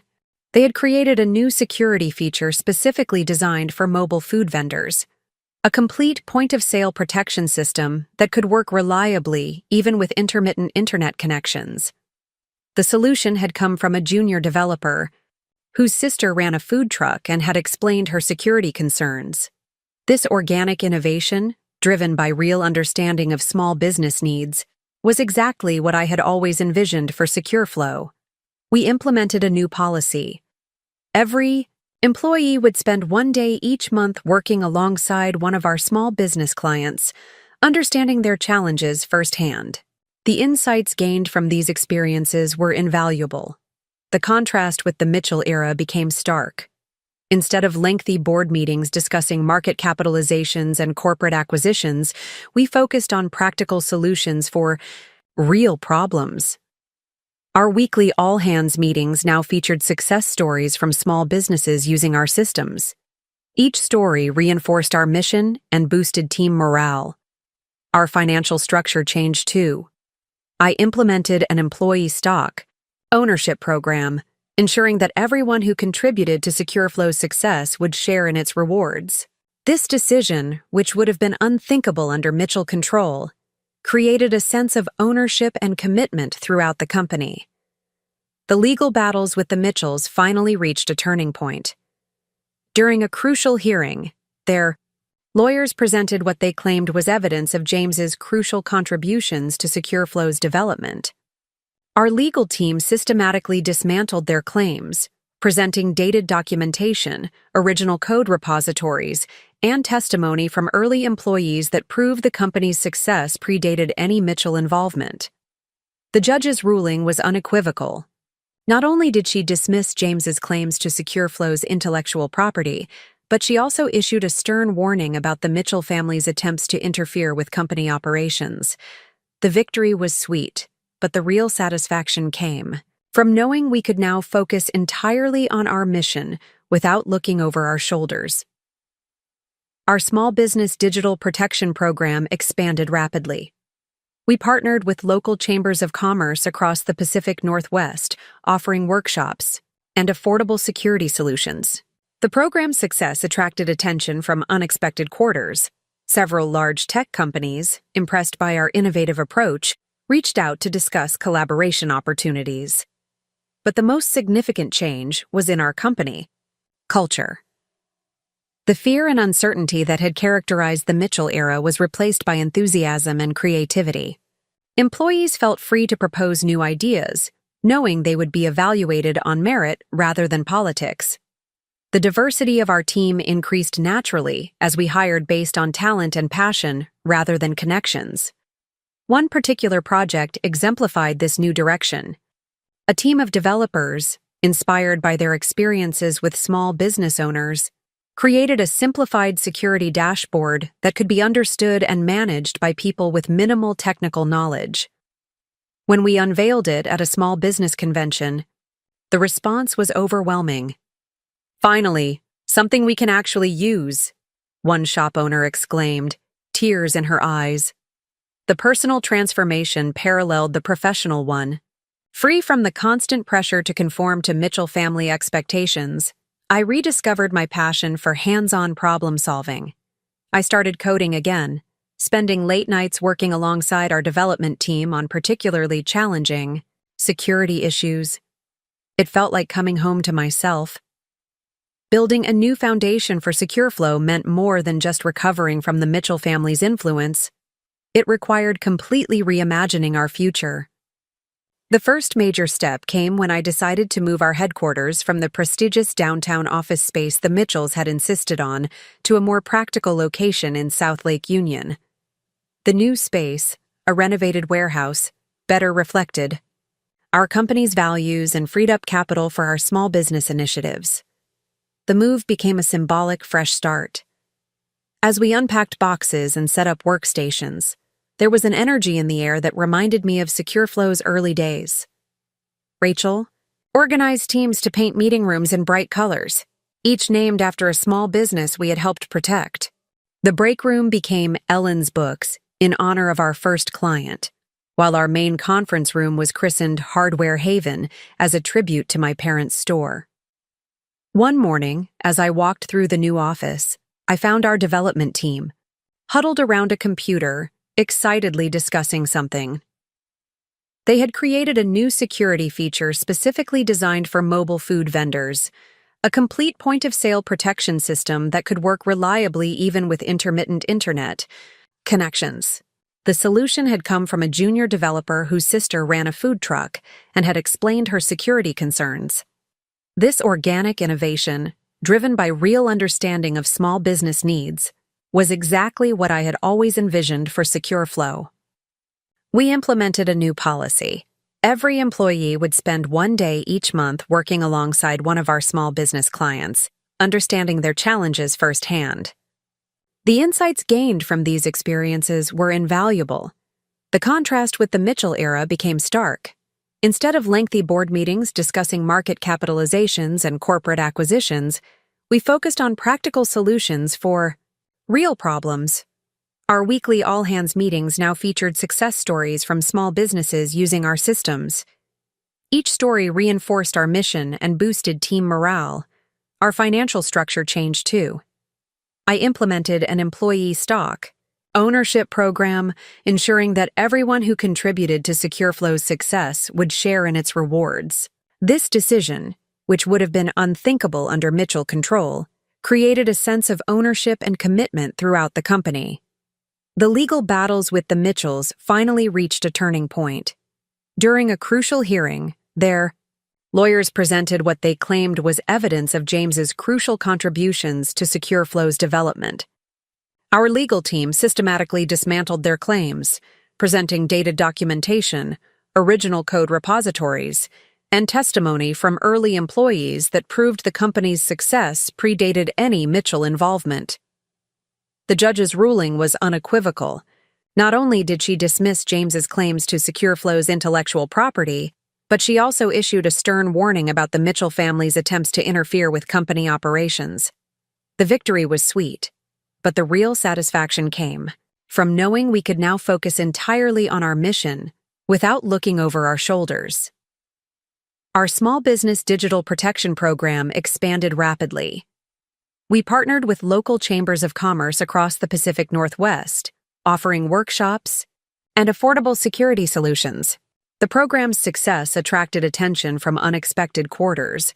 Several large tech companies, impressed by our innovative approach, reached out to discuss collaboration opportunities.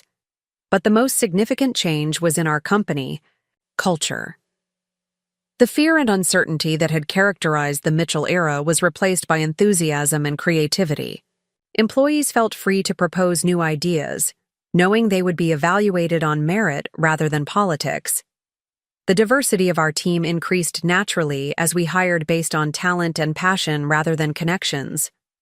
One particular project exemplified this new direction. A team of developers, inspired by their experiences with small business owners, created a simplified security dashboard that could be understood and managed by people with minimal technical knowledge. When we unveiled it at a small business convention, the response was overwhelming.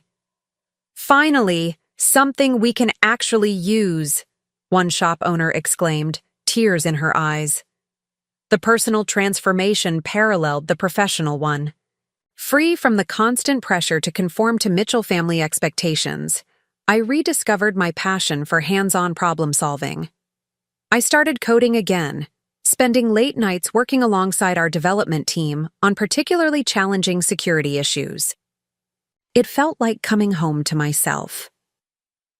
The first real victory after breaking free from the Mitchells came unexpectedly. On a rainy Tuesday morning, I received a call from the governor's office.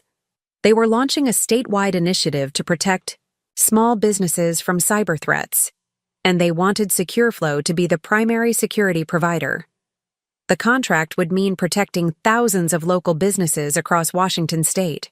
This was exactly the kind of opportunity I had dreamed of, a chance to make a real difference at scale. The old Mitchell-controlled SecureFlow would have seen this merely as a revenue opportunity, but we approached it differently. I assembled a special team, including several employees who had family businesses back home, to design a comprehensive protection program. During our pitch meeting at the state capitol, I noticed something remarkable. My team wasn't just presenting features and statistics. They were telling stories. Mark from accounting talked about how his parents' restaurant had nearly shut down after a cyber attack. Sarah from customer support shared how her grandmother's craft shop now felt secure accepting online orders. These personal connections resonated with the state officials in a way that corporate presentations never could. The day we won the contract, I organized an impromptu celebration in our new office. As I looked around at my team, some who had been with me since the beginning, others who had joined after the Mitchell exodus, I saw the same passion for helping small businesses that had inspired me to start SecureFlow in the first place. Someone had ordered pizza from the local family-owned pizzeria we'd recently helped secure their online ordering system, a small but meaningful reminder of our mission. But success brought new challenges. As word of our state contract spread, larger cybersecurity companies began taking notice. Several attempted to poach our key employees with promises of higher salaries and stock options. Others tried to undercut our prices in the small business market. One particularly aggressive competitor even attempted to spread rumors about our stability, suggesting that the Mitchell family's departure had left us vulnerable. Instead of panicking, we turned these challenges into opportunities.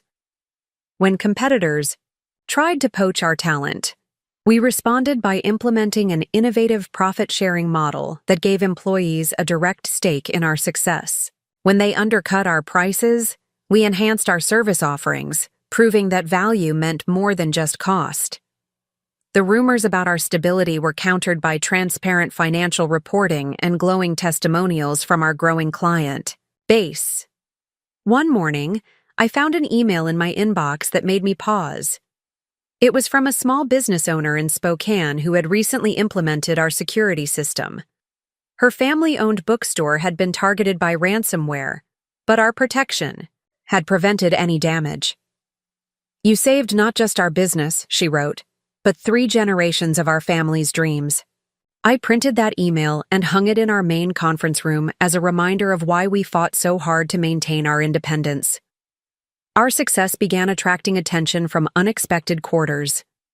Tech magazines that had previously focused on larger corporations started featuring stories about SecureFlow's innovative approach to small business security. Industry analysts who had dismissed us during the Mitchell era now praised our community-focused business model as the future of cybersecurity. The most satisfying moment came when we launched our Small Business Security Scholarship Program. For every 10 paying clients, we would provide free security services to one struggling small business that couldn't afford protection. The idea had come from our team during a brainstorming session, and it perfectly embodied our company's values. Rachel Chen, who had stood by me through the darkest days of the Mitchell crisis, led the scholarship program. She personally reviewed applications, often staying late to video chat with business owners across different time zones. "Every story reminds me of why we fought so hard," she told me one evening, her desk covered with applications. "These aren't just businesses we're protecting, they're families, dreams, legacies." The program's first recipient was a family-owned pharmacy in a small town outside Seattle. They had been hit hard by competition from large chain stores and couldn't afford to upgrade their security systems. When we installed our protection suite and trained their staff, the owner's daughter, a third-generation pharmacist, hugged me with tears in her eyes. "Now we can finally start our online prescription service without worrying," she said. The real test of my resolve came 6 months after the Easter confrontation. I received a carefully worded email from Mitchell Investments' new CEO. They had apparently pushed Barbara into early retirement following several controversial board decisions. The email proposed a reconciliation meeting to discuss potential future collaboration. They offered to buy a minority stake in SecureFlow at an extremely generous valuation. The old Sarah might have seen this as a validation, a chance to prove that I could work with the Mitchells on equal terms. But as I sat in my office, looking at the framed email from the Spokane bookstore owner, I understood that this was another kind of test. The Mitchell name still carried significant weight in Seattle's business community, and their offer would have solved many of our immediate expansion challenges. I called an emergency meeting with my leadership team, not to seek their approval, but to demonstrate the transparency that had become our hallmark. Rachel was the first to speak up.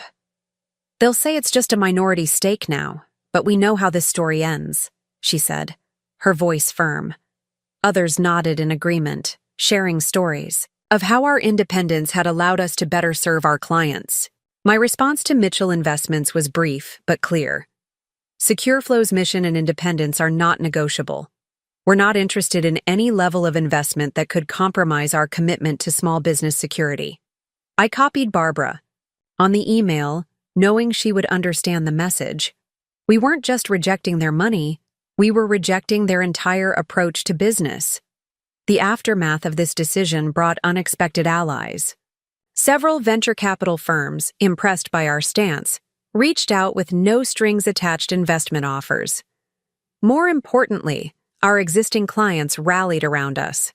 The small business community, hearing about our rejection of Mitchell money, began actively promoting SecureFlow through their networks. During this period, I received another kind of test, a lunch invitation from James. He had apparently started his own venture capital firm, separate from his family's business. "I've learned from my mistakes," he wrote. "I want to make amends." The invitation stirred up complicated emotions. Part of me wanted to believe he had changed, that he had found his own path away from his mother's influence. I agreed to meet him at a neutral location, a small cafe far from both our usual haunts. James looked different, somehow less polished than I remembered. He spoke about his new venture, his realizations about his mother's controlling nature, his regret over not supporting me. For a moment, I almost believed him. Then he mentioned his new firm's interest in companies like SecureFlow. The familiar gleam appeared in his eyes as he talked about market expansion and corporate partnerships. It was the same old Mitchell playbook, just with a different cover. I finished my coffee, declined his investment offer, and left, feeling strangely light. The last tie to my old life had been severed. That evening, I called a company-wide meeting. Standing before my team, I shared the story of both offers and our rejection of them. SecureFlow's strength isn't in our market value or our growth potential, I told them. It's in our commitment to protecting small businesses, in our understanding that security isn't just about technology, it's about preserving people's dreams. The response was overwhelming. Employees shared their own stories of why they chose to stay with SecureFlow despite attractive offers from larger companies. One developer had turned down a position at a major tech firm with double the salary. "Money's good," he said, "but knowing we're making a real difference is better." This recommitment to our mission led to a new initiative, the SecureFlow Community Alliance. We began partnering with small business associations across the country, offering not just security solutions but also training and support. Our team created online resources, hosted workshops, and built a network of small business owners who could share experiences and advice. The contrast between this approach and the Mitchell's corporate vision couldn't have been starker. While they had pushed for higher prices and corporate clients, we were making our services more accessible and community-focused. Our revenue might have grown more slowly than it would have under Mitchell leadership, but our impact was far greater.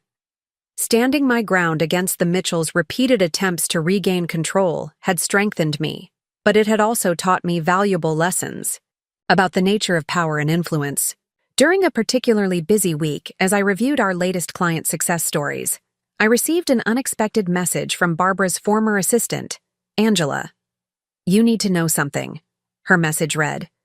"Barbara's planning one last attempt to discredit SecureFlow. She's hired people to find vulnerabilities in your system." The warning didn't surprise me. Barbara's persistence was legendary in Seattle business circles. But it confirmed that our decision to maintain independence had been right. Instead of panicking, we turned this threat into an opportunity. I gathered our security team and shared Angela's warning. "Let's show them what real security looks like," I said. We launched a comprehensive security audit of our entire system, involving not just our internal team, but also inviting ethical hackers from the cybersecurity community to test our defenses. The process was intense. For 2 weeks, our office became a fortress of focused energy. Developers worked around the clock, strengthening our protocols and patching potential vulnerabilities. What emerged wasn't just a more secure system. It was a new approach to small business cybersecurity that would become our signature innovation. During this security overhaul, we discovered something interesting. The attempts to breach our system weren't just coming from the direction we expected. Several sophisticated probing attacks had originated from companies connected to Mitchell Investments' portfolio. We documented everything, building a detailed case that our lawyers could use if needed.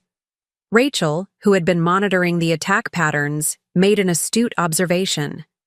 "They're not just trying to find weaknesses in our security," she said during a late-night strategy session. "They're trying to understand how we protect small businesses so effectively. They can't replicate our success because they don't understand our fundamental approach." This realization led to a breakthrough. We decided to make portions of our security methodology open source, sharing our basic framework with the cybersecurity community while maintaining the proprietary elements that made our solution unique. This transparency served 2 purposes. It helped other security providers better protect small businesses, and it demonstrated that our success wasn't based on secret algorithms, but on our deep understanding of small business needs. The Mitchell Connected company's attempts to undermine us backfired spectacularly. Our open-source initiative earned us widespread respect in the tech community. Small business associations across the country began endorsing SecureFlow not just for our security solutions, but for our commitment to transparency and community support. During this period, I received a call from Richard Sr., James's father.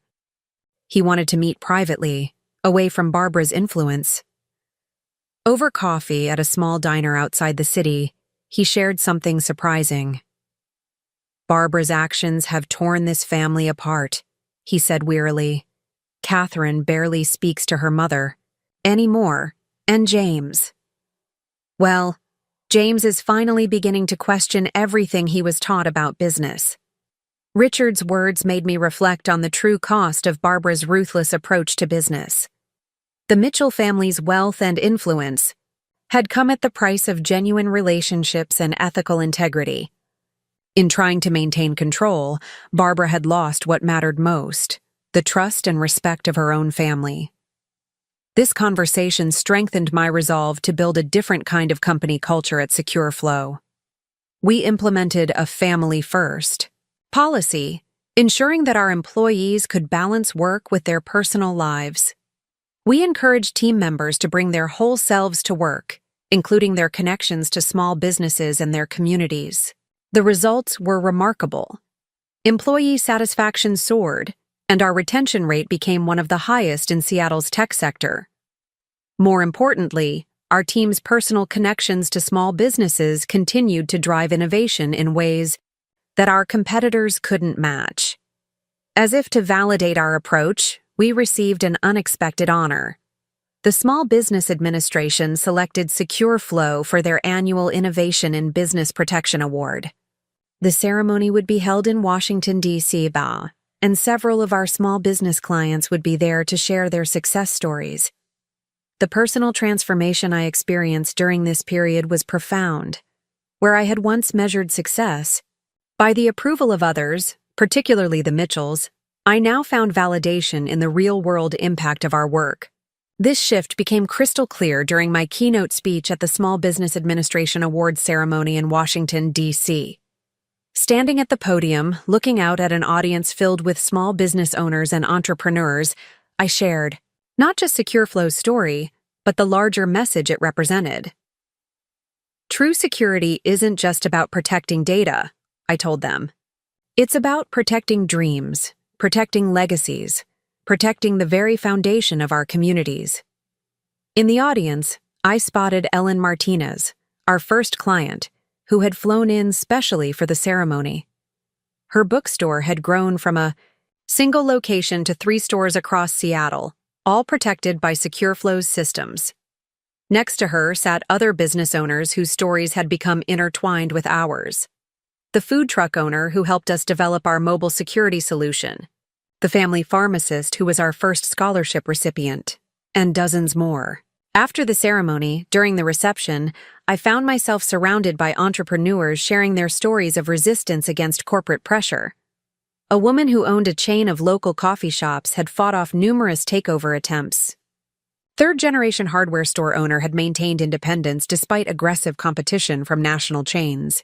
Each story reinforced that our fight against the Mitchells had been about something much larger than one company's control. The next morning, I received an email that brought everything full circle. A young software developer named Maya wrote about how SecureFlow's story had inspired her to reject a buyout offer from a large tech corporation. Your stand against the Mitchells showed me that it's possible to succeed without compromising your values, she wrote. I'm keeping control of my company, and we're focusing on helping local artists protect their digital content. This email sparked an idea. When I returned to Seattle, I launched the SecureFlow Mentorship Program, connecting experienced entrepreneurs who had maintained their independence with younger business owners facing similar pressures. The program quickly grew beyond our initial focus on cybersecurity, becoming a support network for maintaining business integrity in the face of corporate pressure. The contrast between this new initiative and Barbara's approach to business mentorship was stark. Where she had used mentorship as a tool for control and influence, we created a collaborative network of mutual support. The program's success attracted attention from business schools, leading to partnerships with several universities interested in studying ethical entrepreneurship. During this period, I received unexpected news about the Mitchell family. Catherine had officially resigned from Mitchell Investments to start her own venture capital firm focused on supporting women-led technology companies. Her first public statement included a thinly veiled criticism of traditional corporate takeover practices. Barbara's response was predictable. She attempted to freeze Catherine's access to family resources, just as she had tried to do to me. Catherine and I met for coffee shortly after her announcement. The dynamic between us had shifted completely. We were no longer in-law and family member, but 2 women who understood the cost and value of standing up for their principles. You showed me it was possible, she said. Watching you defend SecureFlow made me realize I didn't have to accept Mother's version of success. The ripple effects of our stand against the Mitchells continued to spread through Seattle's business community. Other family-owned businesses began openly resisting pressure to sell to larger corporations. A group of local tech startups formed an alliance committed to maintaining their independence and ethical principles. SecureFlow's story had become a catalyst for a larger movement toward business integrity. This period of growth and influence brought new challenges, but they were different from the ones we'd faced under Mitchell pressure. Instead of fighting to maintain control, we were working to scale our impact while staying true to our mission. Each decision was measured not by its effect on our bottom line, but by its alignment with our commitment to protecting small businesses. With our newfound strength and stability came unexpected opportunities to make a broader impact. One morning, I arrived at the office to find Rachel excitedly waving a report. She and her team had discovered a pattern in recent cyber attacks targeting small businesses across the country. They weren't random incidents, but part of a coordinated effort to force small businesses to purchase overpriced security services from larger corporations. This discovery ignited a fire in all of us. We had faced similar tactics from the Mitchells, and now we had a chance to prevent others from experiencing the same pressure. I called an emergency meeting of our leadership team, and within hours, we had outlined what would become our most ambitious initiative yet: the Small Business Protection Alliance. The alliance would bring together independent security firms, small business associations, and tech advocacy groups to combat predatory practices in the cybersecurity industry. We offered our research, resources, and expertise, but deliberately chose not to lead the alliance. This wasn't about SecureFlow's prominence, but about creating a sustainable support network for small businesses. During the alliance's first meeting, held in our South Lake Union office, I noticed something remarkable. Representatives from companies that had once competed fiercely were now collaborating on solutions. A woman who ran a small security firm in Portland shared how she'd resisted acquisition attempts from larger corporations. "They told me I couldn't survive independently," she said, but SecureFlow proved them wrong. The alliance's first major victory came when we exposed a scheme by a large security conglomerate to artificially inflate the cost of basic security services. Our collective research and documentation led to a federal investigation and eventual reform of industry pricing practices. The Mitchell family's name appeared in several internal documents we uncovered, though Barbara had been careful to maintain plausible deniability. This success attracted attention from unexpected quarters. Several state attorneys general reached out for consultation on protecting small businesses from predatory security practices. I found myself testifying before state legislatures, sharing not just SecureFlow's story, but the broader pattern of corporate pressure on independent businesses. During one such testimony, I spotted James in the audience.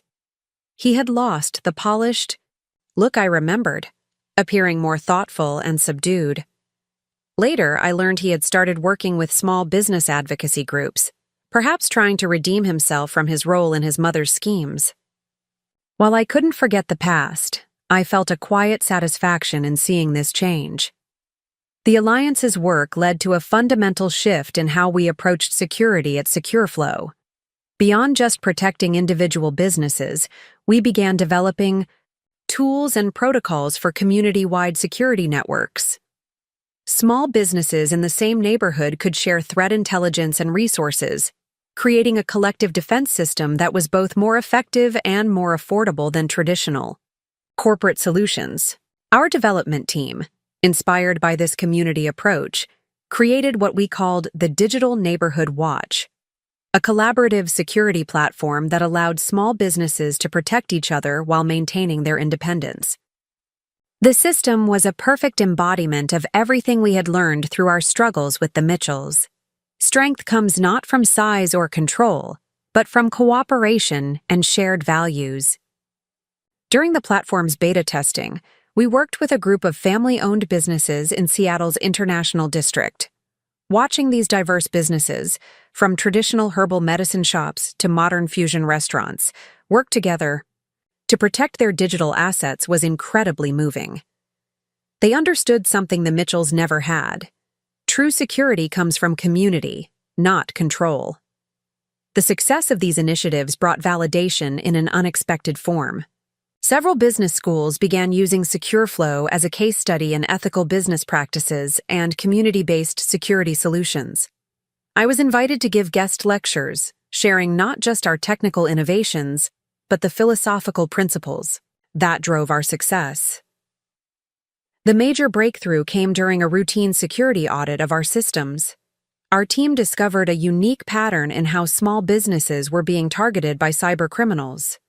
Instead of random attacks, there was a systematic approach focusing on businesses during their most vulnerable periods, typically during digital transitions or expansions. This insight led to our most innovative solution yet: predictive security protocols. I gathered our core development team for an intensive 2-week sprint. We worked around the clock, fueled by excitement and purpose, developing an AI-powered system that could anticipate potential security threats based on a business's growth patterns and operational changes. What made this system revolutionary wasn't just its technical sophistication, but its accessibility to small business owners. During the final testing phase, we invited 20 small businesses to pilot the system. Among them was a family-owned bakery that was expanding into online orders The owner, Maria Santos, had been hesitant to digitize her business due to security concerns. "My grandmother's recipes are our most valuable asset," she explained. "I can't risk losing them to hackers." Our predictive system not only protected Maria's digital assets, but also guided her through each step of her business's digital transformation. When she successfully launched her online ordering platform without a single security incident, the joy in her voice during our follow-up call reminded me exactly why we had fought so hard to maintain SecureFlow's independence. The success of The pilot program attracted attention from unexpected places. Several major tech publications ran features on our innovative approach. But the most surprising response came from Barbara Mitchell herself. She sent a formal letter to SecureFlow's board, acknowledging that her previous assessment of our business model had been short-sighted. The letter didn't include an apology. Barbara would never go that far. But its admission of error spoke volumes. More importantly, it signaled to Seattle's business community that the war was truly over. The Mitchell family's campaign to control SecureFlow had failed not just practically, but philosophically. This vindication came with a new set of challenges. As our reputation grew, larger corporations began mimicking our community-based approach to security. But they missed the essential element that made our system work: the genuine commitment to small business success. Their corporate versions felt hollow, lacking the personal understanding that came from our deep connections with the small business community. During this period, I received an invitation to speak at a major tech conference in San Francisco. My keynote would follow presentations from CEOs of some of the world's largest tech companies. As I prepared my speech, I reflected on how different my message would be from theirs. While they would talk about market capitalization and corporate acquisitions, I would speak about protecting family businesses and preserving community values. The morning of the conference, I walked onto the stage carrying a simple leather notebook, the same one I had used to sketch out SecureFlow's first security protocols in my parents' hardware store. My speech didn't focus on technical specifications or market strategies. Instead, I shared stories. The bookstore owner who could sleep at night knowing her customer data was safe, the food truck vendor who could confidently process digital payments, the family pharmacist who could offer online services to elderly customers. Security isn't just about protecting data, I told the audience. It's about protecting dreams. Every small business represents someone's lifelong ambition, their family's legacy, their community's heartbeat. That's what we fight to protect. At SecureFlow, the response was overwhelming. After the speech, dozens of tech entrepreneurs approached me, not to discuss investment opportunities or partnerships, but to share their own stories of resisting corporate pressure and maintaining their independence. Many had followed SecureFlow's battle with the Mitchells and found inspiration in our stand. The full circle moment came when I received an invitation to speak at my old high school in Twin Falls. Standing in the auditorium where I had once dreamed of a future in technology, I faced a room full of students, many from families running small businesses just like mine had. The experience was both humbling and inspiring. Before my speech, I visited my parents' old hardware store, now run by a young couple who had modernized it while maintaining its community-focused character. They were using SecureFlow's security systems, though they didn't know their visitor was the company's founder. Watching them help customers with the same care and attention my parents had shown made me realize how far we'd come from the days when the Mitchells tried to turn SecureFlow into just another corporate entity. During the visit, I learned that the store owners had recently fought off a buyout attempt from a national chain. They'd used resources from our Small Business Protection Alliance to maintain their independence. "We believe local businesses are the heart of this community," the wife told me, unaware of how deeply her words resonated with my own journey. Back in Seattle, I found our office buzzing with excitement over a new initiative. Our team had developed a program to help small businesses transition between generations. a critical period when many family enterprises become vulnerable to corporate takeovers. The project had personal meaning for many of our employees who had watched their own family businesses struggle with succession planning. Rachel had spearheaded this project, drawing on her experience helping her parents protect their restaurant's digital assets. "Every family business has its own story," she explained during the project presentation. "Our job isn't just to provide security, it's to help these stories continue." The program included not just technical security measures, but also guidance on preserving business knowledge and values across generations. We partnered with family business consultants, legal experts, and financial advisors to create a comprehensive support system. The goal was to ensure that family businesses could maintain their independence while adapting to changing technologies. During the program's pilot phase, we worked with a third-generation jewelry store in Seattle's Pike Place market. The current owner was preparing to hand the business to his daughter, who wanted to expand their online presence while maintaining the personal touch that had made them successful. Our team helped them develop security protocols that protected both their physical and digital assets, while preserving their traditional business relationships. The success of this program led to an unexpected reconciliation. Catherine Mitchell approached me about partnering with her new venture capital firm to support family business transitions. Her approach was different from her mother's. She understood the value of preserving independence while providing support for growth. Our collaboration with Catherine's firm showed how business relationships could work when based on mutual respect rather than control. We provided security expertise while her firm offered financial guidance, but all decisions remained with the business owners themselves. It was everything the Mitchell family's original involvement with SecureFlow should have been. This period of growth and innovation brought a personal realization. The Mitchells' attempt to take over SecureFlow, while painful at the time, had ultimately strengthened both the company and my own resolve. Every small business we helped protect, every family legacy we helped preserve, was a vindication of our stand for independence. One afternoon, I received an email from James. He had started a nonprofit focused on promoting ethical business practices, a clear departure from his family's traditional approach. While I appreciated the change in him, his message reinforced how right I had been to protect SecureFlow's independence. Some transformations can only happen when we stand firm in our values.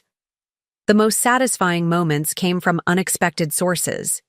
A group of computer science students from my alma mater had created a case study of SecureFlow's resistance to corporate takeover.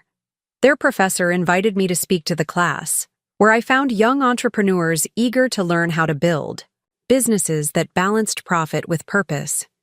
Success brought new possibilities I had never imagined during the dark days of the Mitchell conflict. SecureFlow had not just survived, we had created a new model for ethical business growth.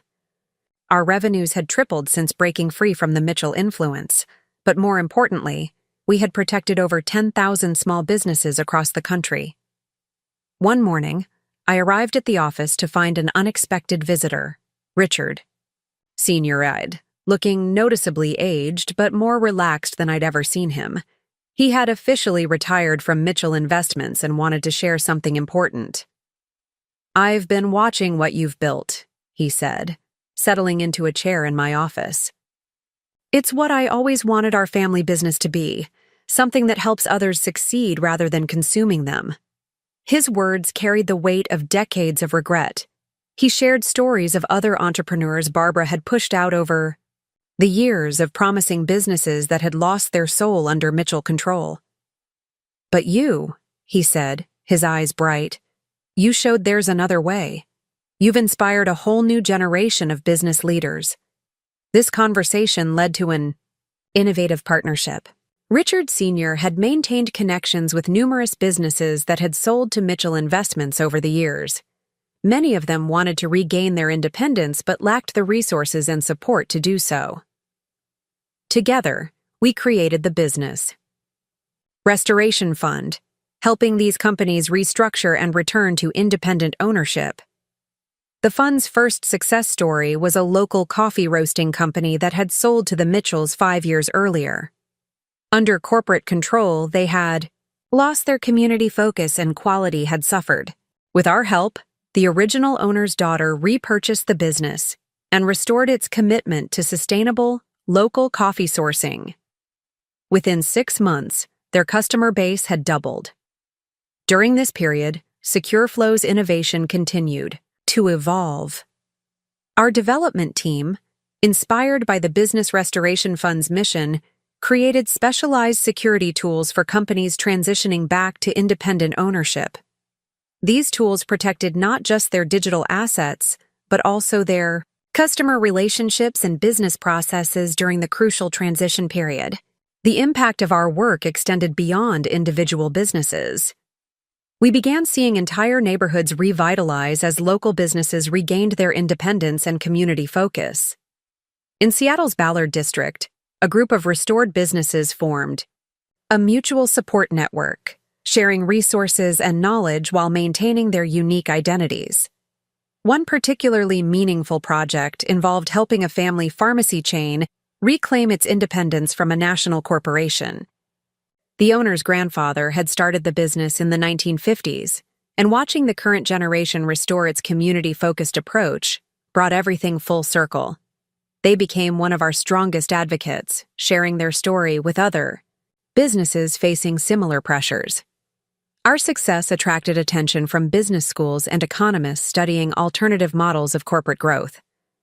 They were particularly interested in how SecureFlow had maintained rapid growth while staying true to our mission of protecting small businesses. Several universities began incorporating our story into their ethics and entrepreneurship curricula. The most significant validation came from an unexpected source. A major technology industry association, traditionally dominated by large corporations, created a new award category for community-focused innovation, inspired by SecureFlow's approach. When they asked me to chair the selection committee, I saw it as an opportunity to highlight other companies choosing independence over corporate consolidation. During this period, I received news about Barbara Mitchell. She had retired completely from business life, her influence in Seattle's corporate world finally waning. The last time I saw her was at a charity event. She seemed smaller somehow, less intimidating. When our eyes met across the room, she gave me a slight nod, perhaps the closest thing to acknowledgement I would ever receive.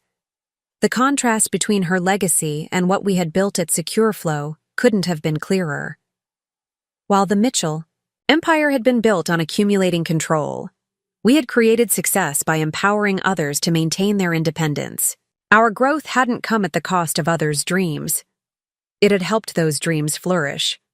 The lessons learned through our struggle with the Mitchells began to crystallize into something larger than just business principles. During a leadership retreat at a small mountain lodge outside Seattle, our team reflected on the journey and what it meant for the future of business ethics in the digital age. The retreat location wasn't chosen randomly. It was a family-owned lodge that had been using SecureFlow's systems since our early days. The owner, an elderly gentleman named Frank, had resisted numerous buyout offers from hotel chains over the years. "Some things are worth more than money," he told us over breakfast. "Like watching my grandchildren learn to run this place the way their great-grandparents did." During our sessions, we documented the key insights that had emerged from our experience. First and foremost was the understanding that true security went beyond protecting data. It meant protecting the independence and values that made each business unique. We had learned this through our own fight with the Mitchells, and now we were helping others apply these lessons. One evening, as we gathered around the lodge's fireplace, Rachel shared a story that captured everything we had fought for. Her parents' restaurant, which had once been on the verge of selling to a chain, was now thriving as an independent business. They had used our security systems to modernize their operations while maintaining their traditional recipes and personal service. "That's what SecureFlow really protects," she said. "The ability to grow without losing your soul." This conversation sparked a new initiative, the Digital Independence Project. We began documenting success stories from businesses that had maintained their independence while embracing technological change. These weren't just security case studies. They were roadmaps for other small businesses facing similar challenges. The project's first publication featured stories from across the country. A family-owned bookstore that had successfully competed with online retailers. A local grocery chain that had modernized without losing its community focus. A craft brewery that had expanded while maintaining its independent spirit. Each story reinforced what we had learned in our own battle. That independence and growth weren't mutually exclusive. During this period, I received an invitation to join a prestigious business leadership council.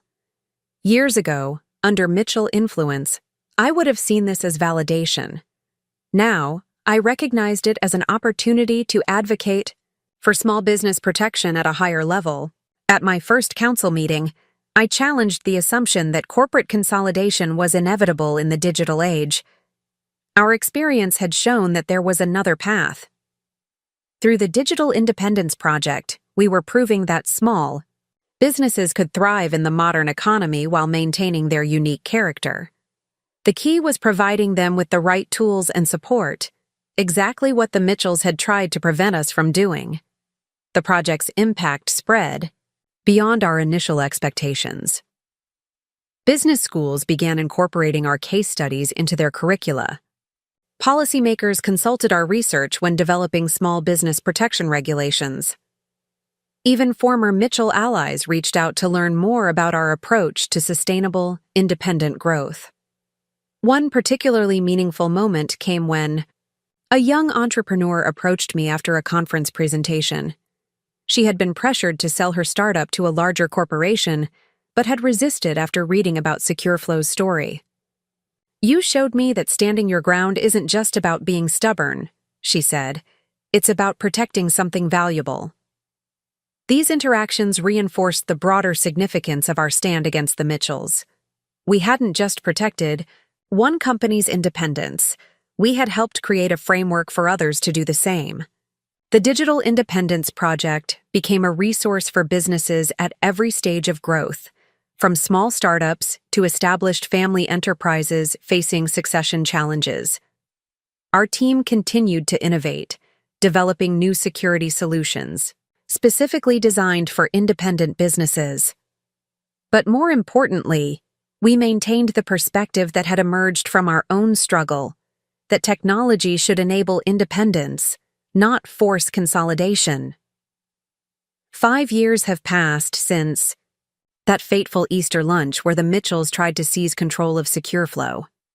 Looking back from my office window at our new headquarters, a renovated historic building in Pioneer Square that we've turned into a hub for independent business innovation, I can hardly believe how far we've come. SecureFlow has grown beyond my wildest dreams, but not in the way the Mitchells had envisioned. Instead of becoming another corporate giant, we've become the backbone of a movement supporting independent business survival in the digital age. Our security systems now protect over 50,000 small businesses nationwide, each maintaining its unique character while competing effectively in the modern economy. Last week, I received an unexpected package.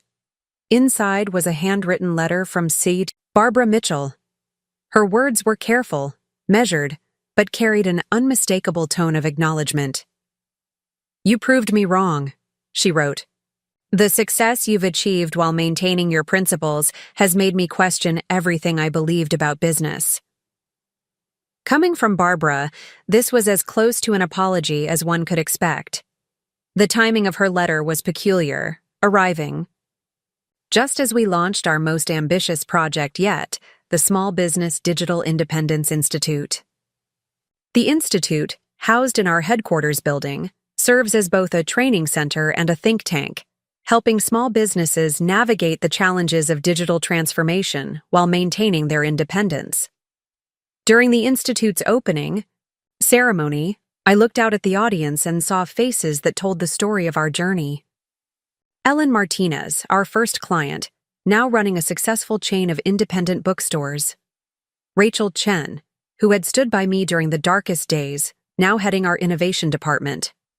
Catherine Mitchell, who had broken free from her family's influence to support ethical business practices. Even James was there, sitting quietly in the back. We had reached a kind of peace over the years. He now runs a small consulting firm helping family businesses with succession planning, a complete departure from his Mitchell heritage. Sometimes, the best revenge is inspiring your adversaries to change. The Institute's first initiative focuses on something deeply personal to me: helping family businesses transition to the next generation without losing their independence. We've created a comprehensive program that combines cybersecurity with business preservation strategies, ensuring that family legacies can continue in the digital age.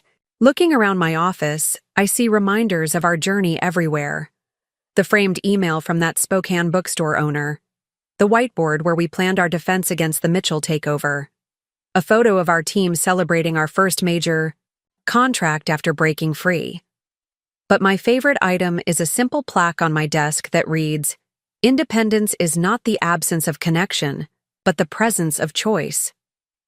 SecureFlow's story has become a case study in business schools across the country, not just for our technical innovations, but for proving that ethical business practices and success aren't mutually exclusive.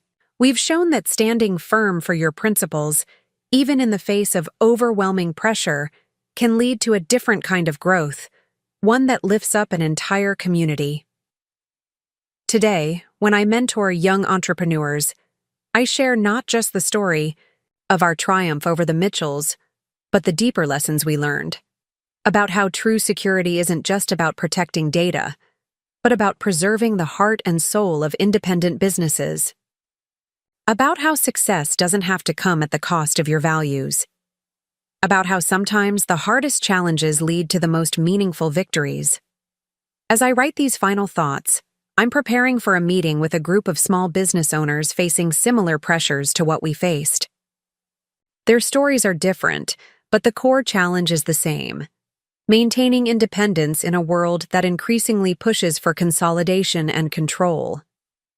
I'll tell them what I've learned: that independence isn't just about ownership.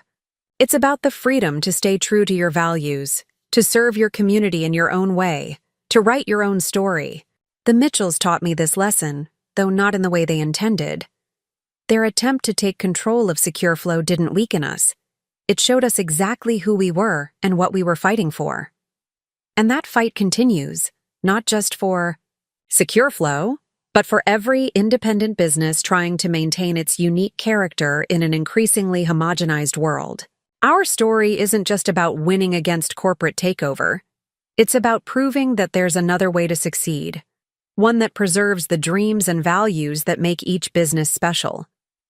That's the real legacy of our stand against this Mitchells, not just protecting one company's independence, but helping create a future where many more can do the same.